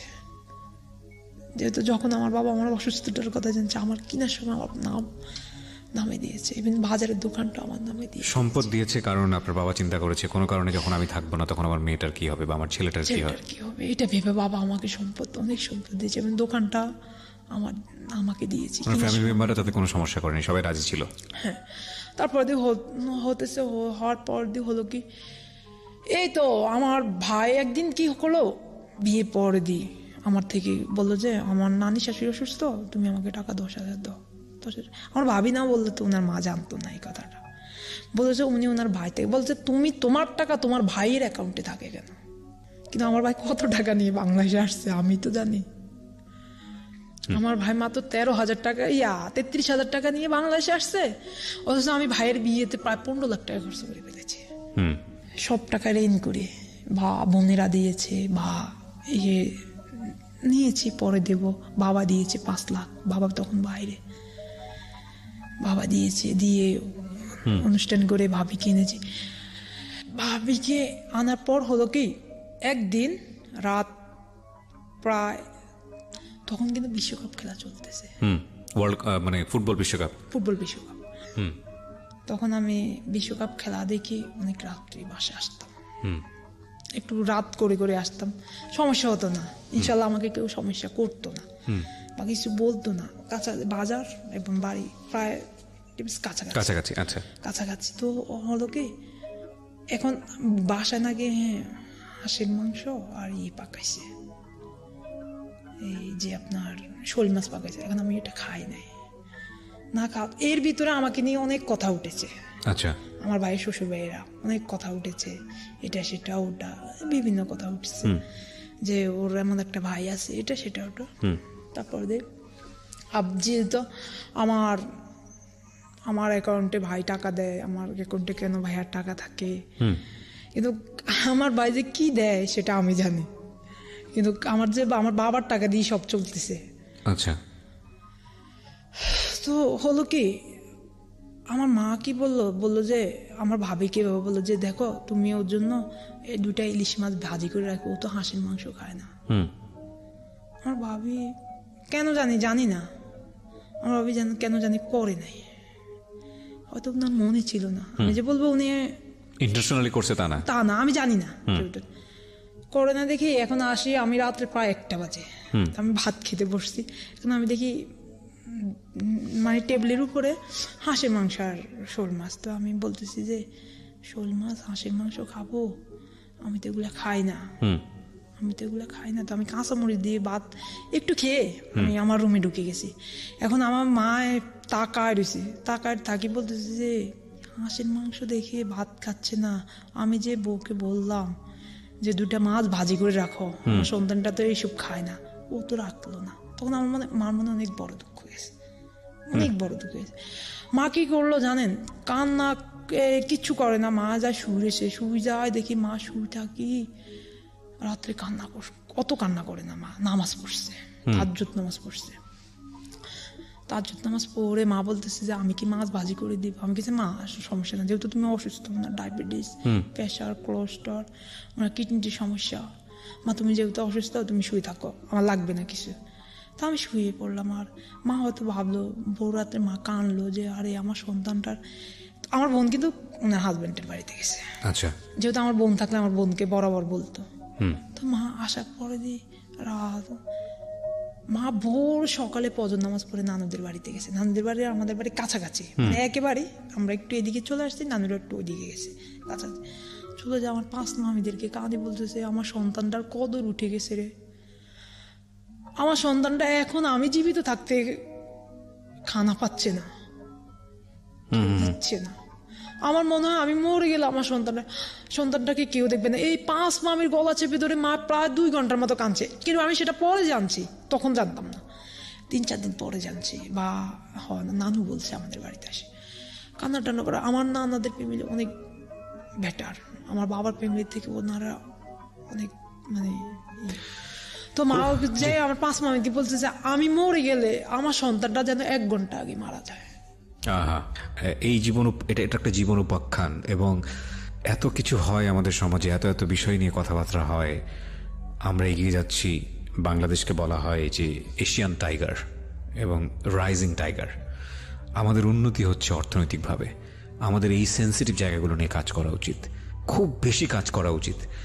এবং আমি with the name of almighty Allah, আলোচিত সমালোচিত যাই বলেন, এই রেডিও ইন্ডাস্ট্রিতে লাস্ট 8 ইয়ার্সে কিছু কিছু বিষয় এত ডেয়ারলি সামনে নিয়ে এসেছি, আমি চিন্তাও করিনি যে এটা রেজাল্ট কি দাঁড়াতে পারে। কখনো কখনো ব্যাপকভাবে সমালোচিত হয়েছি যে না, এগুলো আসলে বলার মতো না, এগুলো তো মিডিয়াতে আসা উচিত না, এগুলো is one kind of taboo, এগুলো করা উচিত না। যারা সমালোচনা করেছেন তারাও একটা সময় প্রশংসা করেছেন যে না, আসলে আগাগোড়া তো জানি নাই, ছোট্ট একটা থাম্বনেইল দেখে, ছোট্ট একটা ইউটিউবের এই জিনিসটা দেখে মনে করেছি কি, আগাগোড়া শোনার পরে তারা ভিউ চেঞ্জ করেছে। এটা এত একটা সেন্সিটিভ একটা ইস্যু, এত সেন্সিটিভ একটা ইস্যু, সমাজের যে কোনো মাইনর জায়গাটাকে মাইনর আর মেজরের জায়গা থেকে ভাবে বলা উচিত না। তারপরেও বলছি যে মাইনর যে ব্যাপারগুলো আছে, সেক্সুয়াল ইস্যু, জেন্ডার ইস্যু, কিংবা আপনি যদি বলেন এই যে থার্ড জেন্ডার ইস্যু, বা আজকেই উনি যেটা এসছেন সেটা কোনো জেন্ডার ইস্যুতে পড়ছে না, যেটাকে বলা ইন্টারসেক্স ইস্যু। তো এই বিষয়গুলো, এগুলো খুব সেন্সিটিভ এবং এগুলো নিয়ে কথা বলা উচিত। দেখুন, একজন যদি এইভাবেই উদাহরণ দেই, একটা ফ্যামিলিতে প্রতিবন্ধী সন্তান থাকলে ওই ফ্যামিলি মেম্বাররাই বোঝে যে ওই সন্তানের কষ্টটা কি। আমি একটা পজিটিভ সাইড আজকের এই স্টোরিতে পেয়েছি, সেটা হচ্ছে ওনার বাবা মা ভাই বোন, মাশাআল্লাহ, দে আর সুপারব। বাট আনলাকিলি বা আনলাকিলি বলবো এটাকে, বাংলাদেশের অনেক, ওনার পরিস্থিতিতে আসলে তো উনি তো খুব রেয়ার পার্সোনালিটি, বাট আমি যদি হিজড়াদের কথাই বলি বা আমি থার্ড জেন্ডারের কথা বলি, তাদের ক্ষেত্রে ফ্যামিলিতে কি হয় আপনি দেখেন, একটা প্রতিবন্ধী সন্তানের ক্ষেত্রে কি হয় আপনি শুধু একটু দেখেন। বাবা মা পরিচয় দিতে চায় না, বাবা মা তাদেরকে লাইমলাইট পর্যন্ত আনতে চায় না, যে ওকে দিলে, ওকে সামনে আনলে কি ভয়ঙ্কর একটা পরিস্থিতি ফেস করতে হবে না জানি। খুব দুঃখজনক না? খুবই দুঃখজনক। আমরা অনেকেই আছি 5 ওয়াক্ত নামাজ পড়ি, আমরা অনেকে আছি সবসময় ইবাদত করি, কিন্তু এই নামাজ ইবাদতের বাইরেও যে খুব গুরুত্বপূর্ণ কিছু আল্লাহ রোল দিয়েছেন, কিছু দায়িত্ব দিয়েছেন, সেগুলো যখন পালন করার কথা, সেই জিনিসগুলো যে ঠিকমতো পালন না করলে উনি যে নারাজ হন, উনি যে অখুশি হন, এই কথাগুলো আমরা কজন বা মনে রাখি। আজকে যারা ইউটিউবে এসছেন আমাকে দেখার জন্যে, তাদের প্রতি আমার একটা বিনীত অনুরোধ থাকবে। সেই অনুরোধটা হচ্ছে, চেষ্টা করুন না কালকে থেকে একটু ভিউটা চেঞ্জ করার জন্য। যে সমাজে যত অস্বাভাবিকতা আছে, আমি এভাবেই বলছি এই কারণে যে এটা বোঝানোর জন্য শুধুমাত্র, আমি বলতে চাই না এটা অস্বাভাবিক, সব কিছুকে সুন্দরভাবে নিজের পাশে সহ অবস্থান দেয়া, সেটা সম্ভব। খুব অল্প সময়ের জন্য আমরা দুনিয়াতে আসি, ইটস ভেরি লিমিটেড টাইম, 60-70 বছর on average time, it's very limited time. এই লাইফে দেখেন কত রকমের কমপ্লেক্সিটি, 1000 মিলিয়ন টাইপের কমপ্লেক্সিটি। আপনি কি জানেন, আপনি কিছু বলেননি, শুধু একটা মানুষের দিকে তাকিয়েছেন, এই তাকানোর মধ্যেও একটা মানুষ কষ্ট পেতে পারে। আপনি শুধু একটা মানুষের দিকে তাকিয়ে খুব সুন্দর করে হেসেছেন, এটার জন্য এই এতটুকু একটা মানুষকে অনেক বেশি হ্যাপি করে দিতে পারে। সুতরাং আপনার মুভমেন্ট, আপনার অ্যাটিটিউড খুব ইম্পর্টেন্ট। এই কথাগুলো যে বলছি, এগুলো আমাকে নিয়েই বলছি। আমিও স্বয়ংসম্পূর্ণ মানুষ না, আমরা কেউ মহামানব না, কিন্তু চেষ্টা করতে দোষটা কোথায়? এই গল্পগুলো যেন আমাদের সেই বোধটা ক্রিয়েট করে। শ্রোতা, আপনারা শুনছেন জীবন গল্প। আমাদের সঙ্গে রয়েছেন যিনি, তার পরিচয় আমি কখনো বলেছি নূর আলম, কখনো বলেছি শুভ্রা, কিন্তু নূর আলম যদি ছেলেদের পরিচয় হয়, নাম হয়, কিংবা শুভ্রা যদি মেয়েদের নাম হয়, তাহলে সেই জায়গা থেকে আমি যে বলছি সে বলার দুটোর একটাও ঠিক না। এবং সেই জায়গা থেকে আপনি যদি মনে করেন যে এটা থার্ড জেন্ডারের জায়গা থেকে আপনি বলবেন, সেটাও ঠিক না। কারণ এই মানুষটি ফিজিক্যালি না ছেলে না মেয়ে, পরিপূর্ণরূপে, এবং তার মাঝখানে আপনি কি বলবেন, হিজড়াদের একটা অন্যরকম আইডেন্টিটি থাকে, সেই জায়গাটিতেও উনি না। And this is a very rare case according to her, বা হিম, যাই বলি না কেন, it's a very rare case. সারা দুনিয়াতে এই ধরনের কেস খুব কম। হ্যাঁ, আপনি যেখানটায় ছিলেন বলুন প্লিজ। তারপর মা নানুদের বাড়ি থেকে কান্নাকাটি করে আসে, মামাদের বাড়ি থেকে মা ঘুমাইছে, ঘুমানোর পর জোহর নামাজ পরে মা ঘুমাইছে, মা কিছু খায় না, বলতেছে তো নানুর বাড়ি থেকে খেয়ে এসছি। পরে জানতে রাত 9টা বাজে দেখি মা মুখখানা বেকা, শুধু মা স্ট্রোক করেছে, ঢাকা আনে দেখি মা ব্রেন স্ট্রোক করেছে। মা ব্রেন স্ট্রোক করার পর এখন মার কি হয়েছে, মা মানে আমি যতক্ষণ সামনে আছি অতক্ষণ আমাকে পরে দিয়ে আর মার। আমি দূরে চলে যাই, মার আর কোনো খবর থাকে না। মানে রিকগনাইজ করতে পারে? হ্যাঁ, মা মানে একটু স্মৃতি হয়ে গেছে, দুর্বল হয়ে গেছে। তো তারপর দিয়ে মা হওয়ার পর থেকে আমার জীবনে অশান্তিটা শুরু। এখন আমার প্রতি পাতে পাতে বিপদ। যেমন আমার বোন বলতেছে, তুমি এত রাত্রে কেন বাসা আসছো, তুমি কেন খেলা দেখছো? তারপর আমি পরে খেলা দেখলাম, ক্রিকেট খেলা। একদিন রাতে দেরি করে গেছে, আমার বোন আমার সাথে ঝগড়া লাগার এক পর্যায়ে বলতেছে যে তোর কারণে ঢাকার সম্পদ বিক্রি হয়ে গেছে। এতদিন আমার বোন কিছু বলে না, এই সর্বপ্রথম ফার্স্ট তোর কারণে আমার বাবার কোটি কোটি টাকার সম্পদ শেষ। এই টাকাগুলোকে আসলে এই ট্রিটমেন্টের জন্য ব্যয় করেছে? হ্যাঁ, ট্রিটমেন্টের জন্যই ব্যয় করেছে। যখন বললাম না, সে 1997 সালে যখন মানে উত্তরাতে জমিটা বিক্রি করে, তখন কতটুকু জমি ছিল ওটা? 9 কাঠা, অনেক বড় জমি। হ্যাঁ, ওটা বিক্রি করে ফেলে আমাকে ট্রিটমেন্ট করেছে। তখন না বাবার 1 টাকাও ছিল না। ওই ট্রিটমেন্টের পিছনে এই টাকাগুলো ব্যয় করেছে এবং দ্য রেজাল্ট ইজ জিরো, আদৌ জিরো। তো তারপর দিয়ে বাবাকে কী করে, তারপর দিয়ে এটা করার পর দিয়ে আমি যখন এইভাবে এক পর্যায়ে আমার বোনের সাথে আমার সাথে হয় কথা কাটাকাটি, তুমিও তো থাকো এই বাড়িতে, তুমি কি বাবার খাও না, যেমন হয় পিটাপিটি ভাই বোন থাকলে এমন হয়। কিন্তু হয় কি এক পর্যায়ে আমার বোন আমাকে মানে আমার করার পর দিয়ে আমি বাসার থেকে বাইরে যাই রাগারাগি করে। রাত্রে আমি শুধু মাকে বলছি, তুমি কেন চুপ করে রয়েছো, এখন তো তুমি কিছু বলো না মা, এখন থেকে শুধু চোখের পানি পালা তাকায় রয়েছে, তাকায় চুপ কর, এবার চুপ কর, এটাই বলে মা। আর কিছু বলে না। পরে আমি রাত 3টা বাজে, রাত 2:30 বাজে সম্ভবত, বিশ্বাস করেন, যখন আমার বোন বলতেছে যে তুই তো একটা তখন আমার মন চাইছে ওটা বলে খোটা দেয় আর কি। তখন আমি গলায় দড়ি দিয়ে মরে যেতে চাই। যে বোন বলতেছে সারা জীবন আমি তোর দায়িত্ব নিব, সেই বোনে আমার চলে গেছে। আমার মা মাত্র 2 মাস হয় না মা স্ট্রোক করেছে, সেই বোনে আমার জীবন থেকে চলে গেছে, আর কে থাকবে? তারপর আমি ঢাকাতে চলে আসি। ঢাকাতে এসে আমি কোথায় যাব? মাত্র 130 টাকা নিয়ে আমার পকেটে। আমি একজন থেকে নিয়ে 100 টাকা ধার নিয়ে আমি চাঁদপুরে আসি। চাঁদপুরে লঞ্চঘাটে উঠি, ওঠার পর চাঁদপুর থেকেই আসি। তারপর আমার খালার বাসায় উঠি, খালার একটা প্যান্ট একটা শার্ট নিয়ে উঠার পর 2018 সালে নাকি 2019? 2018 সালে। 2018 সালে অক্টোবর মাসে। আচ্ছা, এটা কয়েক মাস আগের ঘটনা। হ্যাঁ, কয়েক মাস আগের ঘটনা। তো আমি উঠে চলে আসি। চলে আসার পর হলো কি, আর আমি মনে করেছি যে আমি রাগ করে আসছি। আর আমরা তো সবসময় ভাই বোনে এরকম হয়, টুকিটাকি হয়, একবার যে না হয় তা না, টুকিটাকি হয়। বিশেষ করে আমার বোনে আবার ফোন বলবো ভাই আবার বাসা আসো, বা আমি বলবো যে তোর কি হয়েছে। আর খুব ভাই বোন অনেক নেই, কিন্তু আজও আমার বোন 1 মিনিট ফোন দেয় না। ওই ঘটনার পরে 1 মিনিটের জন্য ফোন 1 মিনিটের জন্য ফোন দেয়। এবং আমি রাত্রে 3:30 বাড়ি গেছি, আমার বোন আমার ভাইকে, আমার ছোট ভাইটাকে, আর বিশেষ করে আমি কাঁদে রাখছি যে এটা আমার স্বপ্ন, আমার ভাইয়ের আমার স্বপ্ন, আমার 2টা ভাইয়ের বউ থাকবে। ও যদি আমাকে ধাক্কা দিয়ে ফেলে দেয় আমি ওর কাছে যাব, ও যদি পালায় দেয় আমি ওর কাছে যাব। এই কারণে আমি কোনো ভাই বোনের মনে কষ্ট দিতে চাই না। আমার ভাই এবার গোল্ডেন পেয়েছে, কিন্তু আমার ভাই 1 মিনিট ফোন দিয়ে বলে না যে ভাই আমি গোল্ডেন পেয়েছি। অথচ এই ভাইকে আমি সেই ছোট্ট থেকে স্কুলে আমি না গেলে বলবো ভাইয়া তুমি যদি না যাও আমি যাবো না ভাইয়া। ফোন দেন। আমার ভাগ্নিরা 2 হাতের পাশে 2টা শুইতো, আমার হাত ব্যথা হয়ে যেত। 2 হাতের পাশে মামার কাছে ছাড়া আমি শুবো না। কিন্তু আজ পর্যন্ত আমার ভাগ্নিদের কাছে, আমার ভাগ্নিরা অনেক কান্নাকাটি করেছে, কিন্তু আমি শুনেছি যে আমাকে বলেছে। কিন্তু আমার বোনকে 1 মিনিট আমার বোনে আমার ভাগ্নিদের কাছে ফোন দিয়ে বললে না যে মামা তুমি চলে আসো। কিন্তু আমার বোনরা বিদেশি ঘুরে। এমন একটা ঈদ গেল, সবেরাত গেল, কেউ আমার কাছে 1 মিনিট ফোন দিল না। কেউ তুই কোথা আছিস? আপনি অক্টোবরের পরে বাড়ি যাননি? আর যাই না। তারপর দিয়ে আমি ঢাকা আসার পর আমি কি করবো, পেরেশানে। আমার আংটির পাশে থাকতে আমার ভালো লাগতেছে না। আমার আংটিকে বলে কি তুমি কি, আমার আংটিকে ফোন দিয়ে একদিন আমার বোন বলতেছে তুমি কি আমার ভাই নিয়ে গেছো একবারে, তাহলে নিয়ে যাও। আল্লাহ, এখন জোয়ার আছে শরীরে, একদিন বৃদ্ধ বয়সে আসতে হবে ভাই বোনের কাছে। যখন আমার বোন এই কথা বললো তখন তো আমার শরীরে আরো হিট আসলো। আমি আর যাবো না বাড়িতে, খালা তুমি আমাকে রিকোয়েস্ট করবে না, আমি আর যাবো না। তখন হলো কি, এক পর্যায়ে আমার ভাই আমাকে একদিন রাত্রে ফোন দিয়ে বলতেছে যে আজকের দিনের ভিতরে বাড়িতে না গেলে আর ঢুকতে পারবি না বাড়িতে। আদৌ আমার ভাই ফোন দেয় না। এবার আমার বাবা বাংলাদেশ আসছে, আমার বড় বোনটা বাংলাদেশে আসছে আমেরিকার থেকে। আমি দেখা করি না কারোর সাথে। দেখা করি না, শুধু বাবা এয়ারপোর্ট, বাবা যাওয়ার টাইমে আমি এয়ারপোর্ট দেখা করেছি। আমি আমার বাবা এয়ারপোর্ট দেখা যাওয়ার সময় বাবা ফেব্রুয়ারি মাসের 9 তারিখে বাবা চলে গেছে। বাবা 2 মাস থেকে গেছে। বাবা অনেক রিকোয়েস্ট করেছে দেশে আসো, আমি যাই না। বাবা যাওয়ার সময় বাবা বলতেছে, বাবা যখন 5 তরকারি একসাথে করে ভাত খাই না, তখন তোমার জন্য শুধু কলছাটা পাঠিয়ে যায়। বাবা আমার মনে হয় যে ভাত খাই না, আমি পাথর খাইতেছি। বাবা তুমি জানো বাবা, আমি অনেক স্বাস্থ্য নিয়ে বিদেশ থেকে আসছি বাবা, আমি শুনি না, আমি জানছি যে তুমি ঢাকায় বেড়াইতেছো বাবা, আমি শুনি দেশে আসি শুনি যে বাবা তুমি রাগ করে চলে গেছে বাবা।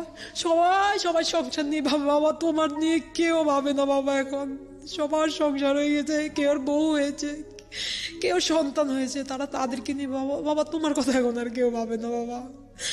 তখন আমি বলতেছি, বাবা কোন দেশে গেলে তুমি ট্রিটমেন্ট পাবা? বাবা আমার ট্রিটমেন্ট, আমি আর এটা বলি না যে আমার ট্রিটমেন্ট না, যেহেতু আমার বাবা কান্নাকাটি করবে, বাবা আমার অনেক টাকা লাগবে ট্রিটমেন্ট করতে, বাবা আমি এত টাকা পাবো। বলতেছে এই ফ্লাইওভারটা দেখো না, এই ফ্লাইওভারের নিচে থাকবো বাবা, সমস্যা কি বাবা? সব সম্পদ বিক্রি করে ফ্লাইওভারের নিচে থাকবো, তারপর বলবো আমার 5টা আঙুল ঠিক আছে, আমার 5টা দেহের 5টা, আমার অঙ্গের 5টা যা পুরো নয়, আমি বলবো যে আমার অঙ্গের যে কোনো একটা জায়গায় দোষ আছে, যে আমার 5টা আঙ্গুল ঠিক আছে বাবা। কিন্তু বাবা আজ পর্যন্ত বাবা এই কথা বলে বাবা অনেক কাঁদছে। বাবা বলেছে একসাথে চলো না, বাপ সন্তান একসাথে একটু ভাত খায়। তারপর বাবা এই যে মতিঝিলে একটা হোটেলে বাবা ভাতই খাইতে পারে না, বাবা চোখের পানি। বাবা বলতেছে যাই করো তুমি তোমার ভবিষ্যৎ টেনশন করো, আর কোনো ভাই বোন নিয়ে ভাববো না বাবা, ভাই বোন তোমার কিচ্ছু নাই, ভাই বোন এখন আর তোমার নয়। আমি এখন জানি যে আমার ভাই বোন নাই, কারণ 1 মিনিট যদি আমার ভাগ্নি ফোন দিত, যদি মামা তুমি চলে আসো, আমি চলে যেতাম।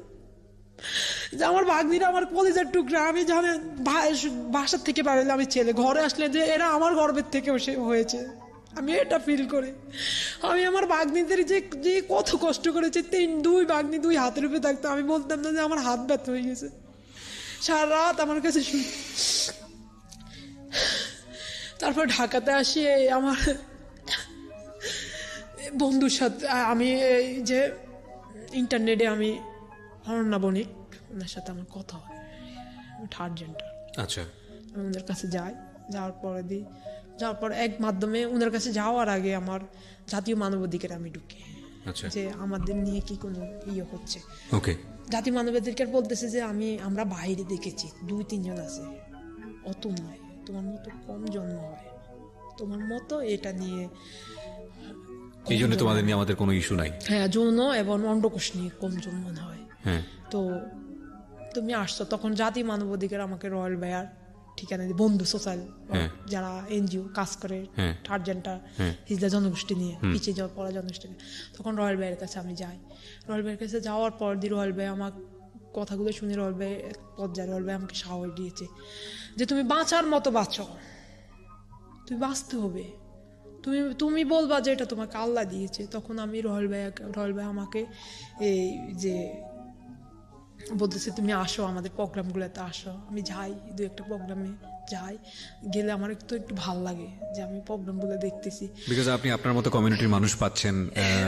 আসলে আমি কমিউনিটির মানুষ পাচ্ছি বলতে আমি কিন্তু কখনো পারবো না, আমার মতো যারা আছে বিশেষ করে তারা আদলও কি থাকে, তারা প্রকাশে আসে না, কিন্তু আসে যারা, তারা সেটা তো। আপনি এখন কোথায় থাকেন, কি করেন? এখন আমি থাকি নবীনগর। কি করেন? আমি একটা বিউটি পার্টিশিয়ান ট্রেনিং করতেছি 3 মাস। চিন্তা করেন কি ভবিষ্যৎ নিয়ে? আমার একটু এদেশ থেকে যদি আমি একটু বাইরে চলে যেতে পারি। আপনার নামে তো লক্ষ লক্ষ টাকা আছে, প্রপার্টি আছে, আপনি চাইলে এগুলো ব্যবহার করতে পারেন। না, আমার কিছু দরকার নাই, আমি আমার মতো, আমি আমার নিজেকে নিয়ে বাঁচবো। আমার যেহেতু আমি আমার বাবা সব শেষ দিয়ে দিয়েছি। আচ্ছা, আপনাকে এই যে আমি আজকে লাখ লাখ মানুষের সামনে তুলে ধরলাম, আপনি আজকে লাখ লাখ মানুষের সামনে বললেন নিজের গল্পটা, কেন বললেন?